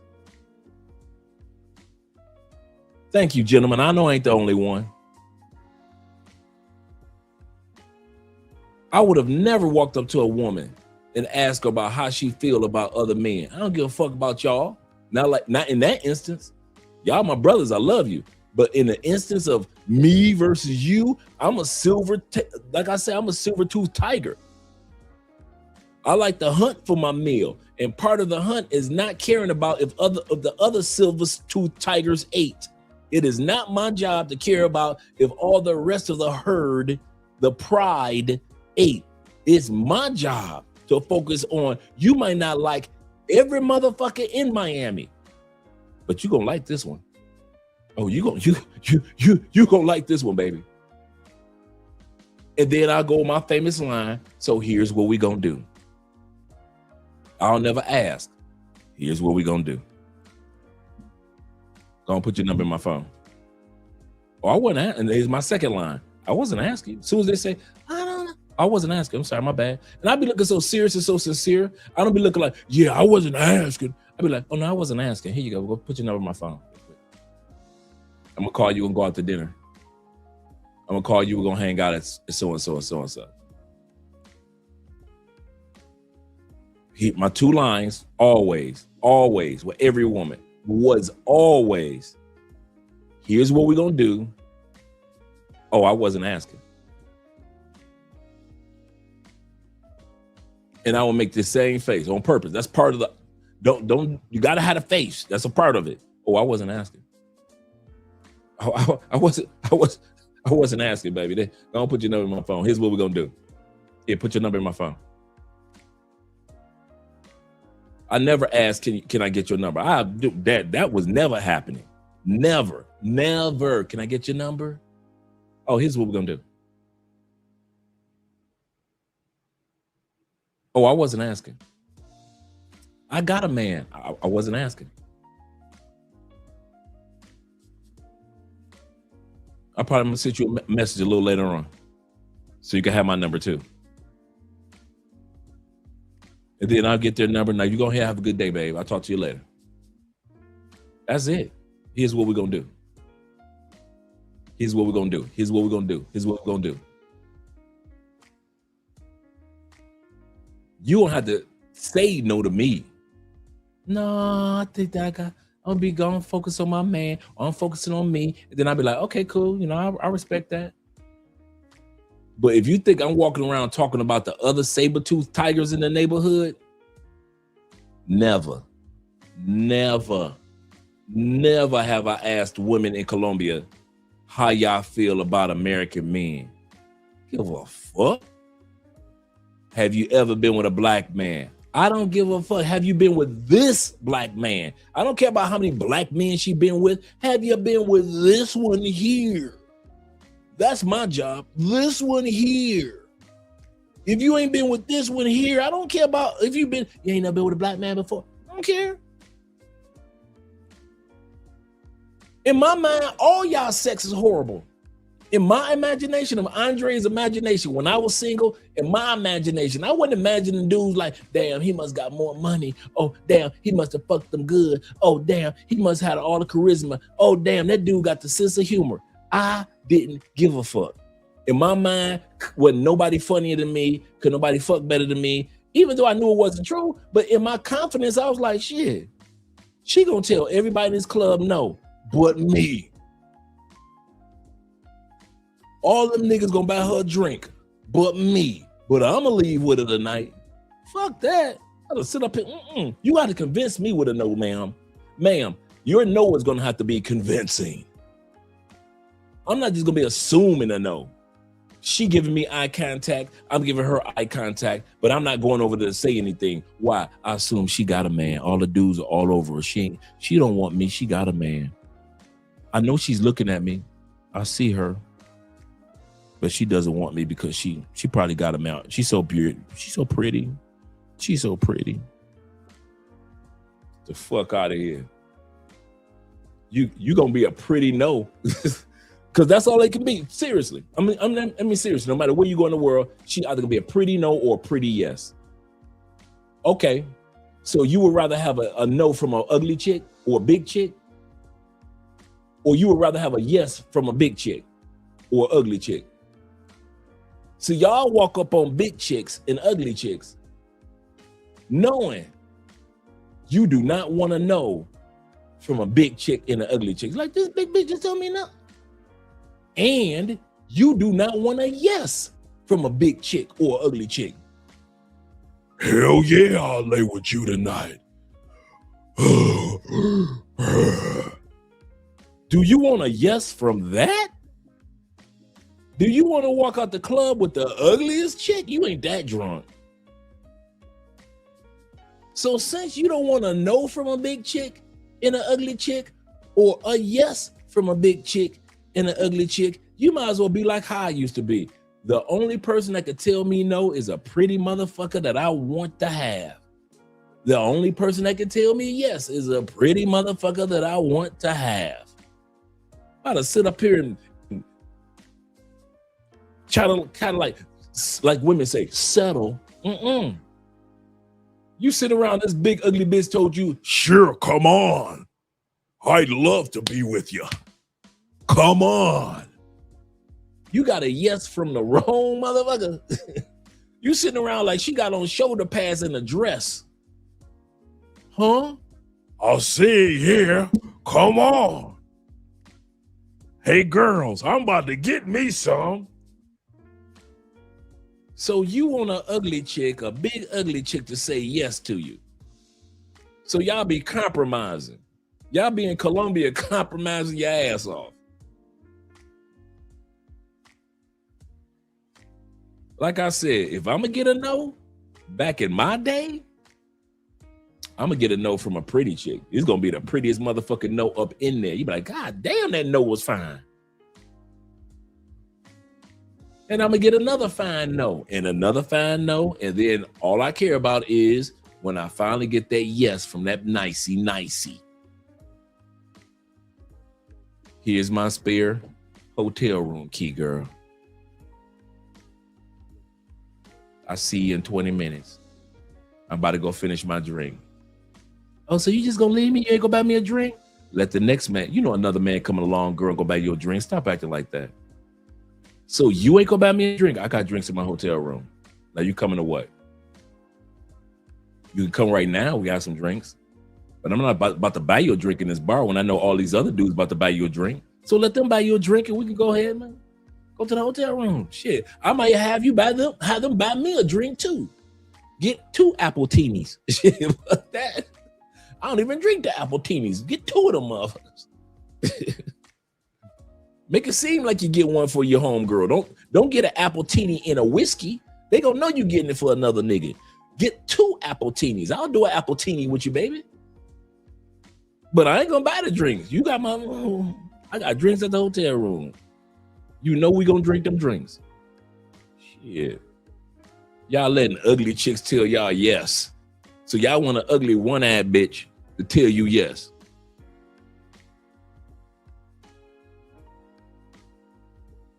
You looking like, God damn. I need another drink. You got to get drunk to fuck her. Cause your dumb ass done stumbled up on an ugly yes. Anytime a woman name after a location, what's your name? Botswana? Botswana, bitch. What you? How the hell? Botswana. Her mama named her after land.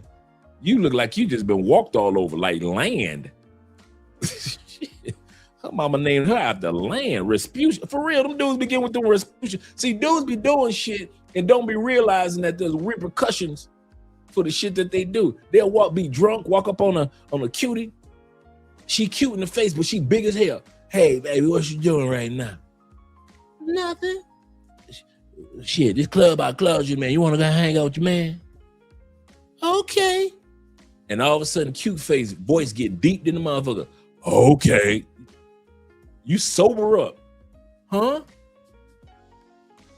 You said you want to get together after the club closed. And don't let it be one of them clubs that the lights turn on like 15 minutes before it closed. So you get the chance to see how the fuck she really looking at leopard print. And that leopard print all of a sudden look like a big ass picnic table covering. And you look like, oh shit, I was just hollering at this man. Huh? Huh? Come on, let's go. Hell yeah. Yep, that's it. Lantaquita. Lantaquita. Seriously. You done sat up there and fucked up, and the one that you really wanted was standing right next to her. But you ain't say nothing to her. So you said something to a big friend. Some of y'all dudes like that. Y'all will fuck a friend but y'all really want to fuck with the main one. But you walked your ass over there and started hollering at the friend because she looked like she needed some dick, right? You really wanted to fuck the friend that night, but you walked up on the big one. Now you stuck fucking the big one that night, dreaming about the best friend. Man, I used to walk up on the best friend, fuck her big friend. I ain't even trying to talk to her. She ain't even in the damn room. I holler at the main one. If the main one says no, cool. But if the main one says yes, shit. Let's go back to Little Mama from Ecuador. Let's bring that beat back. Shout out to Little Mama with the big eyes. Confident with himself and confident with women is the man I want to give my phone number to. A man who wants feminine insight on becoming a man that women are naturally drawn to. You can also comment the word lead and I'll send you my free guide on attracting women. Hey, excuse me. Sorry? You had this very Arab but Latina look. Oh, thank you. Where are you from, actually? Ecuador. Ecuadorian? I would never get to Miami. Well, let me say this. What do you think about Miami guys so far? I don't really entertain them, so. Come on now. You meet Miami guys. Yeah, I don't really entertain them. Yeah. That's kind of interesting because I noticed something about you. Like you have this very like locked in, mature vibe. Yeah. And I feel like that intimidates most guys. The biggest reason why a confident man can take up space in conversation and say what's on his mind without filtering is because he's okay with being disliked. He's gonna openly show his interest in a woman, but if that's not reciprocated, he doesn't mind. He knows that being disliked by a specific girl doesn't mean there's something fundamentally wrong about him, that for every girl who doesn't like him, plenty of others who will. That's why he can be so relaxed and so comfortable talking to any woman and express himself freely. If it doesn't work out, on to the next. What's the worst that could happen? Only a matter of time until you meet someone who likes you. This is how confident men think, and how you should as well. If you do, you're gonna have a much easier time interacting with women and creating dating opportunities for yourself. You know what's really like annoying when it comes down to men? Especially my black men, because y'all carry a different type of weight. I hate to see you shrinking yourself. Like, why? Why is it me? Why is this happening to me? Why even try? Nobody likes me. That energy is so heavy to witness. Now, I know all women can attest to this. We love a confident man. We love a man who believes in himself. Even if you don't know what your next move in life is going to be, but if you're confident, you say, baby, I got it regardless. I'm going to figure it out. We like that. That's sexy. But that's just the beginning. The actions behind the words that you speak proves your confidence. Confidence isn't arrogance. It's simply choosing not to count yourself out. And again, that looks so good on a man. The entitlement and arrogance of you don't make sense. That's the energy you get back. You get back what you put out. Because I knew plenty of dudes that was 5'10", big dudes, and they were some players. Straight up players. My frat brother Ray, dude looked like Kev Mack and Biggie had a love child. Uglier than sin, this nigga was. Face looked like a whole Crunch bar. Big soup coolers jacked up, but that motherfucker had mouthpieces. Ray stayed laced in the best pussy. Still to this day, that ugly motherfucker got mad game. Broke his shit. What do I do? You need a coach. Because you got some bad information. First off, stop watching these dating channels. Stop watching all these red pill spaces. Stop watching all this kill the beta, blah, blah, blah. You don't need any more of that bullshit programming. What you need, you ain't gonna get for free. And you can't watch no videos for it. Gotta get them ends up. All right. Or continue to use your hand, because after you get out of college, here's the future. Don't do what I say. Once you're out of college, you're not in proximity with all these women anymore. You're in an apartment, a house, whatever, and it's gonna be work, home, work, home. You don't go to the gym. We know that, so you ain't gonna be able to meet women there. It'd be easier once I'm out of college, though. Wrong. Oh no, dude. Let me tell you where you're wrong. Where you gonna go meet these women at, Jay? I'll be more wanting to. Where are you gonna go meet them? I just ran down to how there's no single scene. People don't go out anymore. Where you gonna go meet them? Barnes and Noble. Barnes and Noble. Hold on, I need you ladies. This dude just said Barnes and Noble. What city you live in? I don't know. I live in Delaware. He live in Delaware. He making the DMV boys look bad, man. Oh no, not that DMV. He's way up north in Delaware. No wonder the brothers lost, man. He all up in Delaware. The one black man in Delaware. Damn. Wilmington, Delaware. Let's do something real quick. Barnes and Noble. This brother said Barnes and Noble, where he gonna meet the ladies. Wilmington, Delaware. Wilmington, Delaware. There is one Barnes and Noble in Wilmington, Delaware. It's on Concord Pike. Yeah. Right. Happening spot. Say it again? Happening spot. There was a movie called You Got Mail. Late 90s, Tom Hanks and Meg Ryan were in it. That's the last time anybody talks about going to meet somebody at a goddamn bookstore. I'll be in there. There's women in there. Hey, Hey, Kev. He only 20, Kev. Don't destroy him. Don't destroy him like that. Kev said that's the last time somebody talked about being somebody in a goddamn bookstore. Oh my God. Bring that beat back, Kev. Wilmington, Delaware. Kev pulled up receipts. That's the sad part. He looked this shit right up. He quick looked it up. LMSM said Kevin is right. He says easy in college. That's true. They everywhere. They're right there for you. It's easy to say. It's easy for me having to have my way, but when you get out of college, you gotta approach women now. That's true. That is so true. Shout out to Bean also, man. Yeah, man. Kevin said that's the last somebody approached somebody in a goddamn bookstore. Oh man, Kev. He said Delaware has shorties, but he doesn't approach. That young man is cooked, really. I know, right? Wilmington, Delaware. There is one and Noble in Wilmington, Delaware. It's on Concord Pike. Yeah. Hi. Happening spot. Say it again. Happening spot. There was a movie called You Got Mail. Late 90s, Tom Hanks and Meg Ryan were in it. That's the last time anybody talks about going to meet somebody at the goddamn bookstore.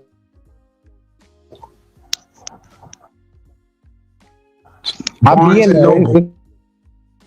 Women in there. Let's do. Okay, let's give you Barnes & Noble as the hot happening spot. You don't even approach women. So you mean to tell me you going to take yourself to Barnes & Noble where it's cricket ass quiet and you can't approach a young college woman on campus, but you're going to go into a quiet ass white Barnes & Noble at Wilmington, Delaware and holler at a shawty.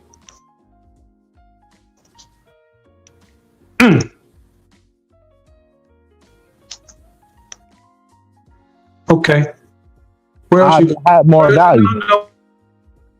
No. Where else you gonna go meet women?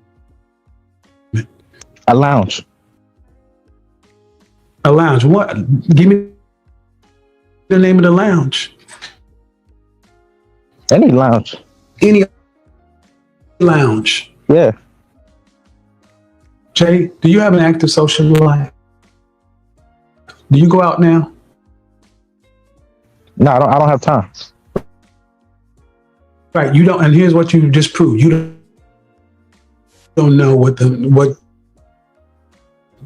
social scene is like. None of what you just said exists. People don't go to Barnes & Noble to meet anybody. Lounges. Yep, he is cooked. Like Spain is cool because you've got such a variety there. I don't think that you're only going to be dealing with Spanish women. You can, obviously, they're the majority.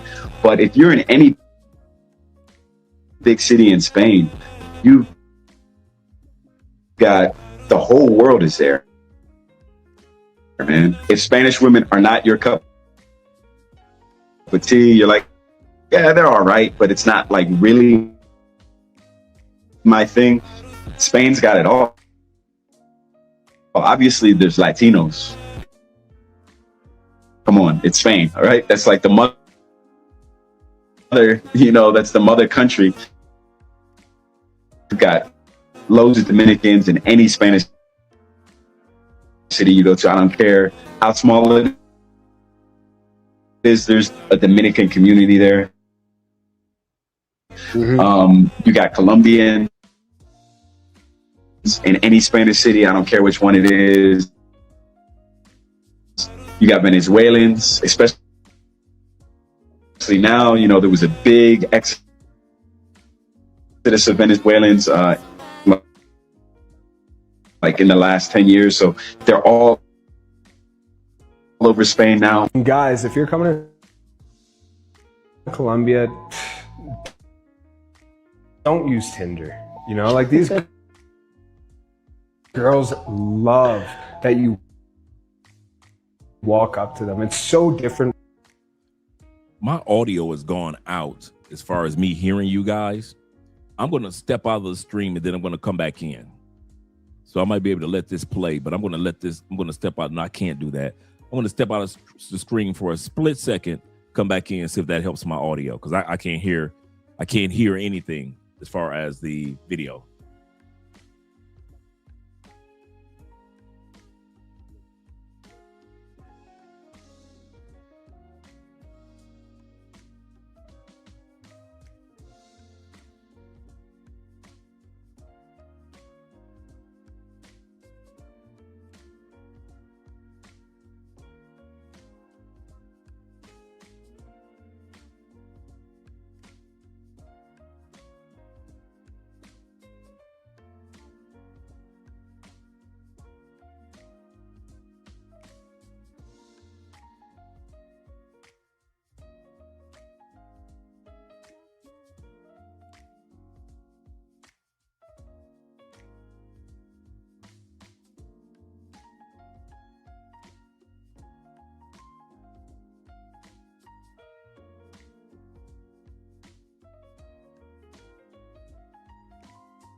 All right, gentlemen, I'm back. Thank you for your patience. Thank you for your patience. Let's get the video back up. I had to log out and then log back in. Appreciate you guys being here. Bring back our video. Hello, everyone, and welcome back to Stoic Contact. As well. If you do. See, people don't go out anymore. Where you going to go meet them? Barnes and Noble. Barnes. Late 90s, Tom Hanks and Meg Ryan were in it. That's the last time anybody talks about going to meet somebody at a goddamn bookstore. Barnes and Noble. There's women in there. Listen, dude. Okay, let's give you Barnes and Noble as the hot happening spot. You don't even approach women. So you mean to tell me you gonna take yourself to Barnes and Noble where it's cricket ass quiet and you can't approach a young college woman on campus, but you're going to go into a quiet ass white Barnes & Noble, Wilmington, Delaware, and holler at a shorty. Okay. Where else you have more value. No. Where else you going to go meet women? A lounge. A lounge. What? Give me the name of the lounge. Any lounge. Any lounge. Yeah. Jay, do you have an active social life? Do you go out now? No, I don't have time. Right. You don't. And here's what you just proved. You don't know what the social scene is like. None of what you just said exists. People don't go to Barnes & Noble to meet anybody. Lounges. Like Spain is cool because you've got such a variety there. Don't think that you're only going to be dealing with Spanish women. You can, obviously, they're the majority. But if you're in any big city in Spain, you've got the whole world is there, man. True. If Spanish women are not your cup of tea, you're like, they're all right, but it's not like really my thing. Spain's got it all. Obviously, there's Latinos. Come on, it's Spain, all right? That's like the mother, that's the mother country. You've got loads of Dominicans in any Spanish city you go to. I don't care how small it is. There's a Dominican community there. Mm-hmm. You got Colombians in any Spanish city. I don't care which one it is. You got Venezuelans, especially now. There was a big excess of Venezuelans like in the last 10 years. So they're all over Spain now. Guys, if you're coming to Colombia, don't use Tinder.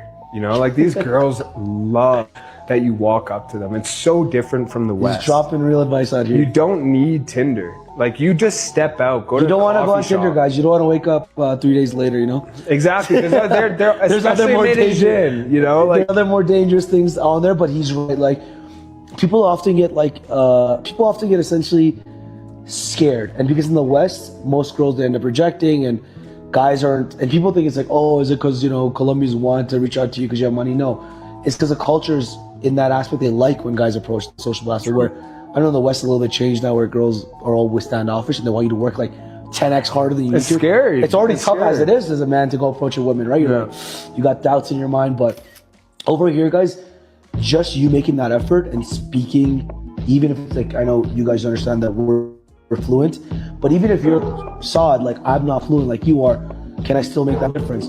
Of course you can. The girls will still appreciate the fact that you're coming out, even if you're dropping your little hola, ¿cómo estás? You want to drop a little like, hey, I thought you were really interesting or pretty, and I just come say hi, introduce myself.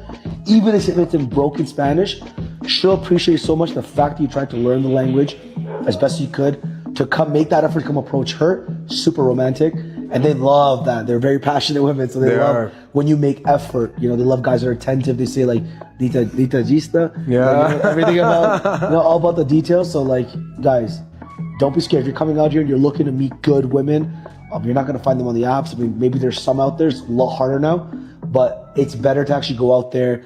Going to a library, going to a mall, whatever, and approaching and making conversation. And you guys all want to meet the love of your life, your wife out there. So, where foreigners really connect with local women in Asia. No games, no drama. Looking to meet women in Asia without the awkward expectations? Here's what you need to know. Thailand works great outside tourist traps.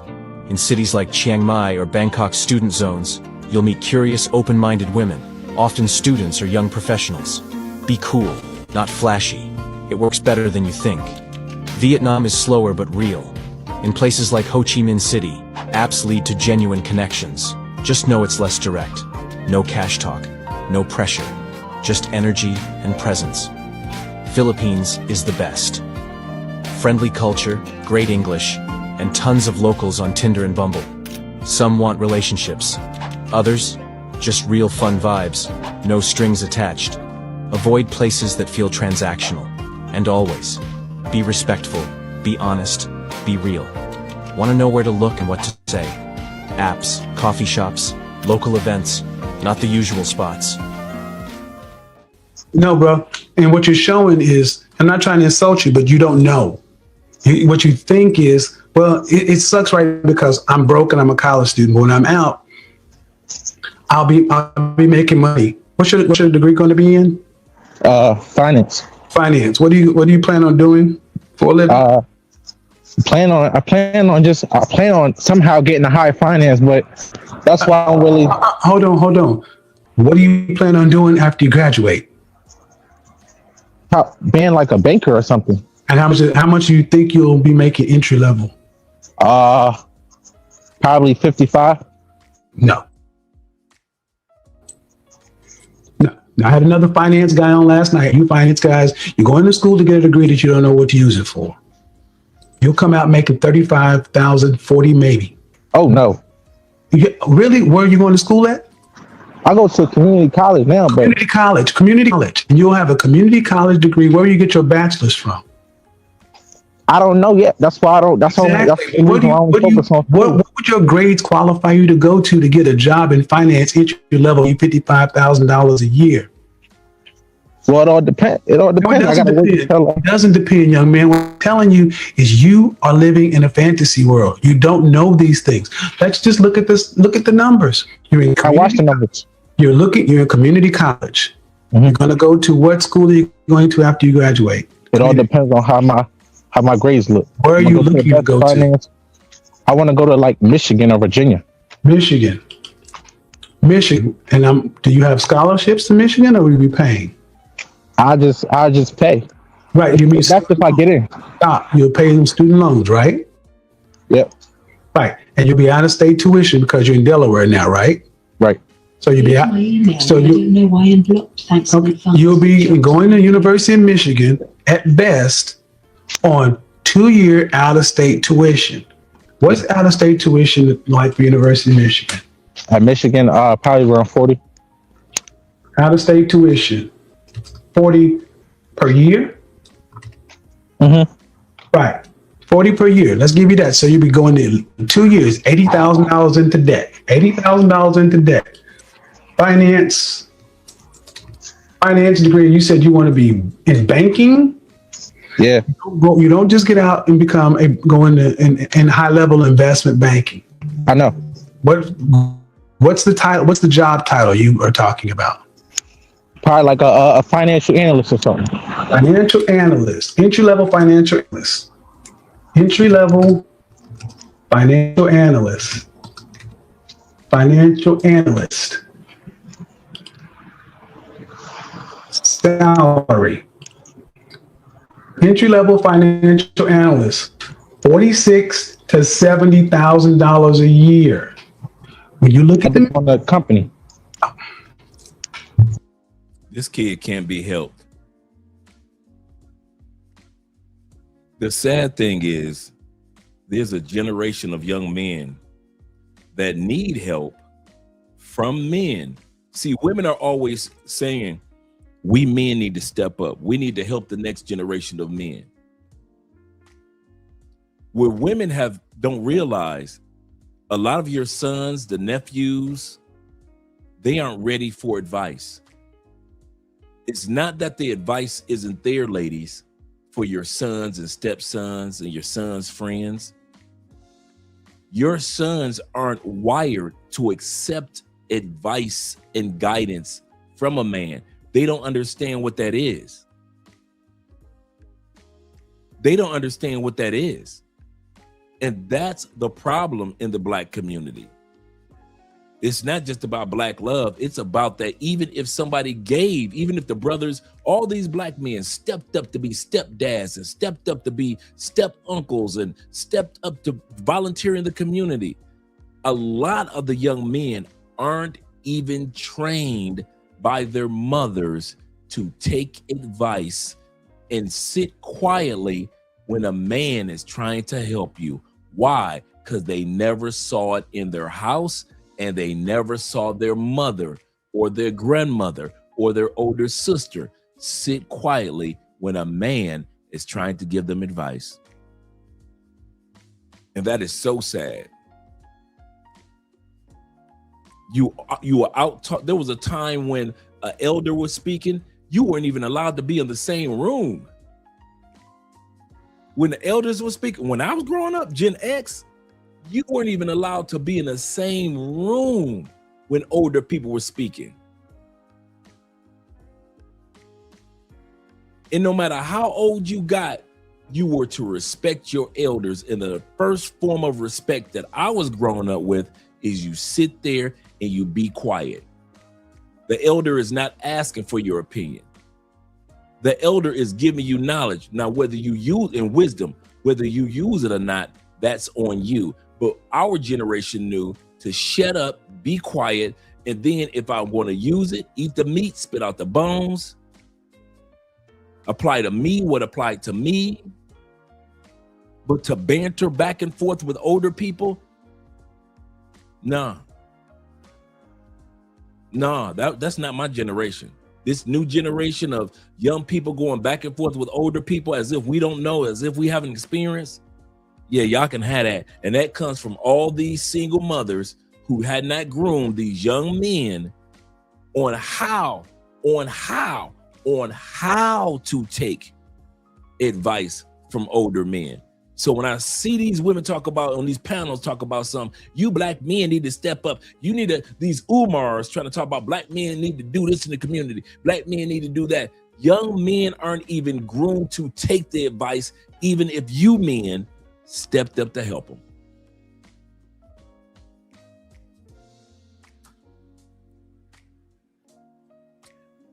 Shout out to you, brothers.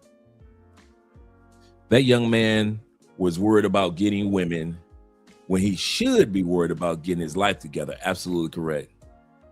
Women will always be there. And I wish Kevin would have told him that. Now, Pharaoh, I didn't get the email with the videos in it.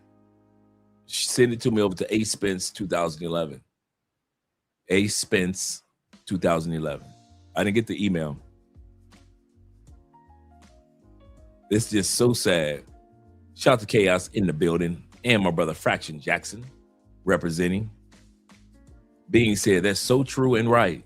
It's not that the information is not out there. It's the fact that many of us aren't even groomed to listen when the information comes. T-Mac says 20 years ago, I would pay 20 interns in aerospace $25 an hour. But this young man don't want to hear. He thinks he knows. Black Lex says this. He said, my girls do that to me sometimes. He said they think that they know everything. Sometimes they just have to learn the hard way. And that's true. That's for all of us. That's so true. But not all the time. These young people are learning the hard way all the time. T-Mac said, hard to get these young folks these days to follow advice, wise advice. And they see the success that you guys have had in life. That's the crazy part. Another thing that made us more likely to keep our mouths shut when the elders were talking is because we literally were around the success of our elders. We were in the house that granddaddy and grandma owned. We saw granddaddy getting up early, going to work at Chrysler, Ford, and GM, all us Detroit people. We saw granddaddy get a new car every other year. So when granddaddy gave us advice, because we saw the refrigerator was always full. We saw grandma and granddaddy were there through thick and thin. So when our elders spoke, we knew to be quiet. These young people can see how successful you are. And because their mother hadn't raised these young men to listen to their elders, many of these young men, even though they see how well you are living your life, still don't get it.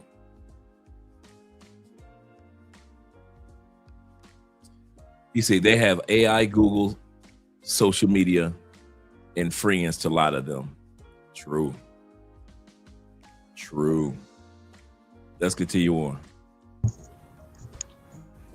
When are you gonna stop lying to yourself? I'm 19 years old. I used to smoke, I used to drink, I used to do smart work every day like a madman. But I finally realized that this life is not to be taken for granted. People always tell me, you're young, bro. Just live life, bro. Why are you so... I'm not serious. Why the fuck am I serious? Because I don't want to be constantly putting these things in my body every day. Why am I not serious? Because I don't want to be on a flipping trip every single day and I can barely think. I've got this like fucking canisters and balloons and I'm inhaling this shit into my body and I can't even think straight. I can't even feel my fucking lips like I'm some kind of crackhead. Why would I live like that? Why? How is that living life, bro? It doesn't make sense. And I made another video telling people, stop being so fucking nice to yourself, bro. When you're in shoes like that, where you're moving like a crackhead and acting like it's normal, acting like it's enjoyable, there is no being nice to your fucking self, bro. You're literally gonna fucking die, bro. That behavior is not. That brother says, stop being so fucking nice to yourself.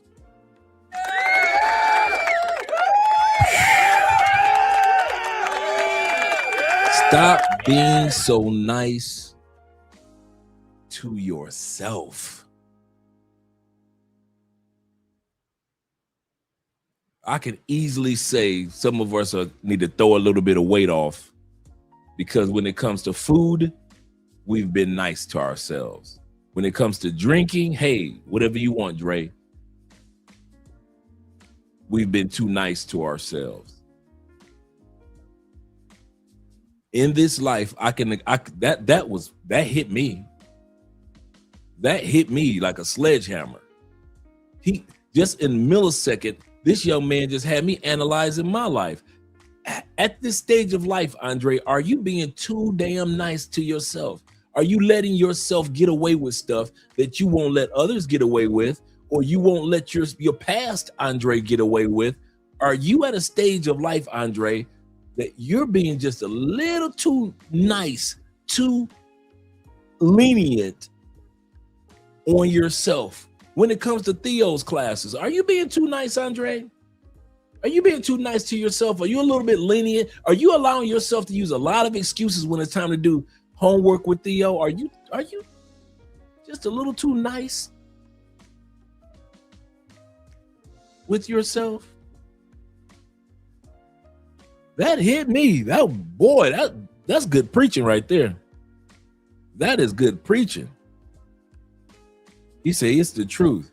You have to be hard, pause on yourself sometimes to get back on track. That discipline. Yep, disciplined people are hard on themselves like a drill sergeant. That is so true. Sometimes you got to go in that mirror and tell yourself, you got this. You know better. He said you got to get that weight down first. Health is wealth. Absolutely correct. Absolutely correct. Shout out to this brother who decided to not follow his friends anymore, decided to get disciplined with his health, and now you see the results. Shout out to this young brother. Normal. You're gonna ruin how your brain works. You're gonna ruin your frontal lobe, which will literally change your personality, bro. For good, permanently, bro. If it gets damaged, you are fucked. You will never be you again. But we think, oh, just one more day, or just one more. But I was fine yesterday, but I was fine tonight. Even though you came home smashed, vomited all over the floor.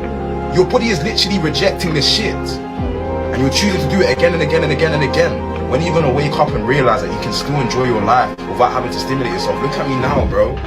Why do you think I'm in shape? Because I'm a crackhead? No. But I've seen some shredded crackheads. But listen, I actually realized that I need to take care of my body. I need to take care of my sleep and take care of my mental health, most importantly. Because without that, it doesn't matter about the material, your money or your friends, your family. If your mental is not alright, and biologically, if you're going to give yourself the right fuel, it's going to be significantly better, you're going to be fucked. It doesn't matter how successful you are on the outside, if inside you are feeling horrible, you are going to be fucked. Remember this. If older people don't listen to younger people, they become slow amongst older people. When younger people don't listen to older people, they become slower amongst younger people. If young people would listen to older people, they move faster amongst younger people because you got advanced knowledge. Right. And when older people listen to younger people, we move faster in the older world because you got new knowledge. So when we listen to each other, we all grow, and that's called culture. Young people, listen up, please. We are fumbling a fucking bag that's right in front of us.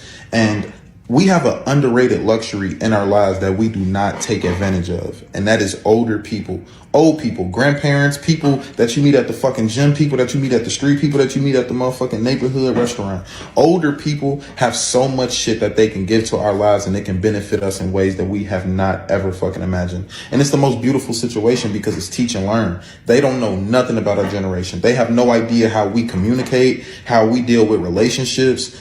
They don't know nothing about social media. It's so much game that we can give them. And I feel like we really need to take advantage of that. Some of the dopest conversations that I've had have been with people twice my age. And it hasn't just been them talking into me, giving me advice, because in reality, they don't know anything about my life and the way things are for a young person. I give them game and they give me game. And it's just a beautiful fucking reciprocation of energy. So my advice, if you have older people in your life, understand how to ask an open-ended question, sit down and get some game.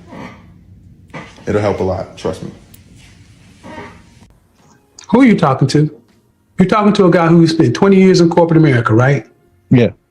Why are you sitting trying to debate me on what the fuck I've lived and know? Thanks.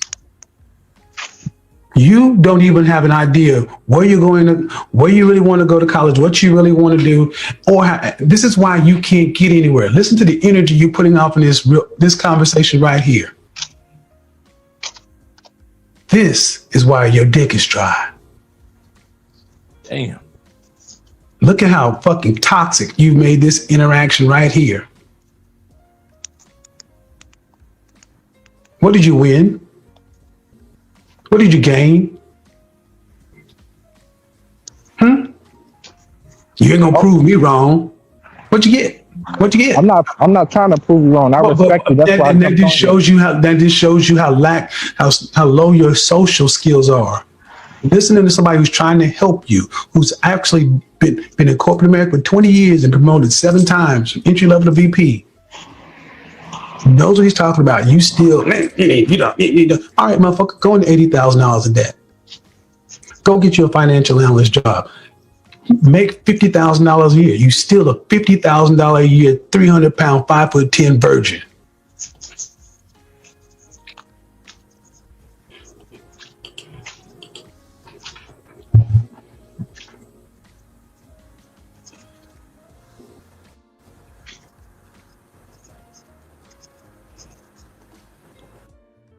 This is why you need coaching. Because the issues you have are not going to be undone by a video. I'll be so true to myself as a person. I'm so true to myself. I'll never front. And I don't lie. Ever. Mm-hmm. I don't lie at all. I don't either. Because genuine. People who lie, you lie when you're scared. Yeah. You know? And it's okay to be scared, but like I genuinely don't find many reasons. But you'll own that. I just don't find many reasons to be scared. Like, yeah. You know, like I don't be scared of the truth. I don't be scared of, I think everything is divine. Mm-hmm. You know? So like, whenever I find someone, I'm like, man, this is a good person. I keep them in my life. Yeah. You know? Because it's like, it's divine and like, you don't come across many good people. You don't. So, anytime anything happen, if it's to cause of a split path in a friendship or relationship or some shit or whatever, like, it's life. You know, and it was supposed to happen. Don't you ever forget who you are and where you came from. And don't you ever let anybody tell you that you can't do this or you can't do that. You can do whatever you think you can do. I never took out a loan before I was very successful. So maybe that's the first step after the mindset shift. What should they do if they don't have capital? No, I'm saying you are capital. That's what I'm trying to tell you. As a person, when somebody's looking at you, they're looking at you. They're not looking at your PowerPoint presentation. They're not looking at your financials. They're trying to figure out whether you're full of caca or not. They're trying to figure out whether you're authentic. They're trying to figure out whether you're special. That gets communicated through your authenticity. That's why I spent so much time talking about who you are and whose you are. That's why we gave honor to God before we did anything else. And that kind of energy attracts capital. Be uncomfortable. Start going to places that you don't normally go. I'm going to tell you something that is counterintuitive. Stop doing GoFundMe's for $25,000. Please. I'm not saying don't do it. I'm saying there's another alternative. To do a startup pizza shop. There's $100 trillion that's about to transfer How dare you think that you can make it in this world? How dare you crumble under the weight of some oppression or some problem or some run-out mate or somebody rejected you and you crying in the night and feel that you can't make it. How dare you think like that? Whatever you got going on in your head is who you are. And the world responds to that. Do you get that? Yeah. If you disagree with what I'm saying, come back and watch the replay and look in the chat room.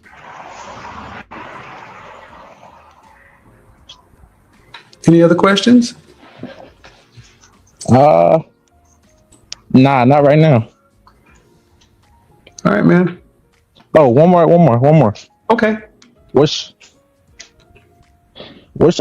coaching one do I take? Which link do I click on? Excuse me, I didn't hear the question.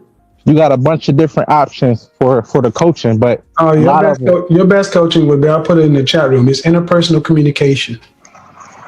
That would do you more good. Interpersonal communication would do you better than virtual consulting. All right. You look like a man a woman will want to have sex with. That matters. It matters because, like it or not, women have choice today. They don't have to marry you because y'all all from the same hometown. It matters. Men, you gotta compete. Yeah, you gotta compete. That means if you're walking around at 30 plus years old, 40 years old, in some baggy jeans, graphic t-shirt, pot belly, scruffy looking hair, no cologne, hat turned backwards or something, dirt under your fingernails, some sneakers or whatever, and you expect the bad chick to want to be with you, you out of your damn mind. You're going to get the best of the worst as possible. Those are the chicks that are going to check for you. And the best of the worst. Don't let that slide. If we don't take care of our health, we may, in many cases, end up with the best of the worst. Those are the chicks you're going to check for because you're not going to try to do anything better because you know you don't fit there. Are you a man? Fuck your degrees. Fuck all of, are you a man? Can you survive? Can you make some shit shake? Or are you sitting back waiting to be taken care of? This is a crucial point in time for a lot of men.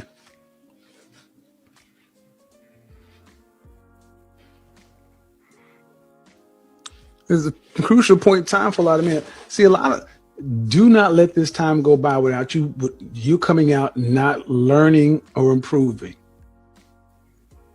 I talked about Photoshop. If you know Photoshop, good. Go learn what's the one for the Mac? Final Cut Pro.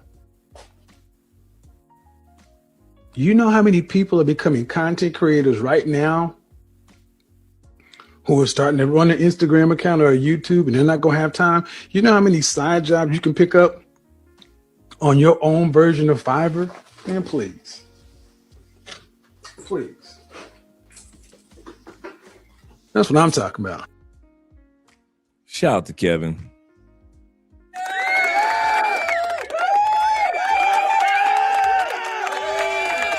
That's what I'm talking about. And shout out to our brother Ishmael, who has been working behind the scenes on some of the videos that he's created. And so let me know if you guys, first of all, excellent job on some of the animations. The advice that I give you is advice that I give any content creator. You want your clips, and I don't care how good they are, they can look great, but if they aren't long enough, then they will not do well for you. Excellent work. But my advice is, for any of us, make our clips at least 30 seconds long. Not 10 seconds, not 15 seconds, 30 seconds long for the monetization, especially after all the hard work you put in. But let's get started. He's got a few videos. He just wanted to see what our opinion is of his videos. Welcome to the show. You know the deal. Honesty and accountability always. Tonight's topic. Value and vision. But what if men can't handle a strong Strength without respect is just resistance. Cooperation is the currency. Image matters. Results matter more. Welcome to the show. You know the deal. Honesty and accountability always. Tonight's topic. Value and vision. But what if men can't handle a strong Strength without respect is just resistance. Cooperation is the currency. Image matters. Results matter more. Let's get to it. What's the question? I'm 28. I make 6 figures, but men say I'm intimidating. Why? Success isn't the issue. I mean, what's wrong with that? It's the energy. Men feel it. Be cooperative, not competitive. If you could get these into a montage of 30 seconds. So let's say you make the clip 5 seconds a piece to where he's saying one thing, then another 5-second clip goes to, in other words, even if your clips are short, if you made at least 5 to 6 clips that are talking about the same topic, and it gave the illusion, I know, right, Dave? I like it. And it gave the illusion. I kid you not, me personally, I mentioned this the other day. If it were me, I would find a way to take your animated ability, your work, to lay it on top of a Kevin Samuels 10-minute or 15-minute video and animate that whole video. To whereas Kevin is speaking, but it's an animated form. You know how many people would love to watch Kevin Samuels clips just in animated form? Now, somebody might want to run with this idea. Like I said, if it were me, I got too much stuff going on. But if it were me, and I knew this ability, each one of my videos will be at least 10 to 15 minutes long, if not 30 minutes. Each one. And that channel will take off like what anything that's Kevin Samuels channels. Oh, I don't know one Kevin Samuels channel that's under 10,000 subscribers. Not a one. I have yet to come across unless it just started, but I don't know any Kevin Samuels shorts or clips or videos. Every single one of them are like 15,000, 25,000, 50,000 subscribers.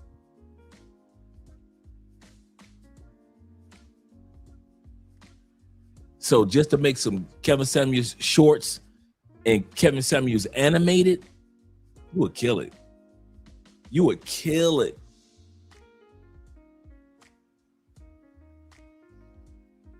Yeah.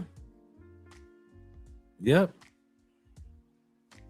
That would be great to preserve to help preserve the absolutely correct, Abstract. That would be great to help preserve the legacy. I'm about to let us go. And what we're going to do, we're going to go over there and if Richie Mack is still on, we're going to go over there and enjoy Richie Mack's show for the rest of the night. So let's scroll down. I'm going to do one outro video. We'll do the Blasian today. And I'll be seeing you guys tomorrow night. And I'll be seeing you guys in a second over on Richie Mack's channel.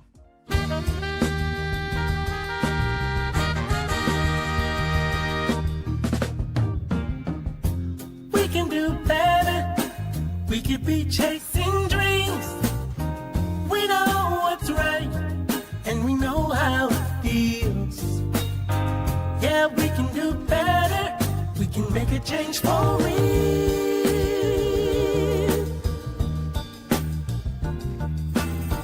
Yeah, we can do a lot better. We can be facing fears. We know what's up, and we know how to get there. Yeah, we can be stars. We can be the best. Just put us to the test and we'll show the world there's another way. If we just try a little every day, we can make it better.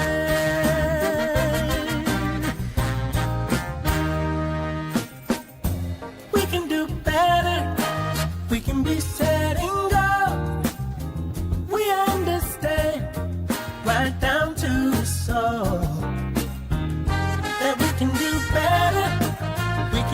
heart of gold. So let's step it up. We could be making moves. We know what time it is, and we know just what to do. Yeah, we could be on top. You know it's true. If we just give ourselves a chance, we can show the world everything's gonna be okay. We just got to try a little every day, and we can make it better. Yeah, yeah, yeah, yeah.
Money work.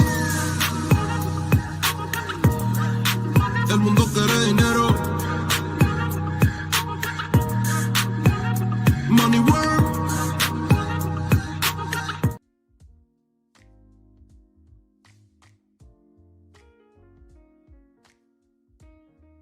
Y'all know I had to get you, man. I'm up out of here. You guys have a good one. Hey, blame that one on T-Mac. Blame that one on T-Mac.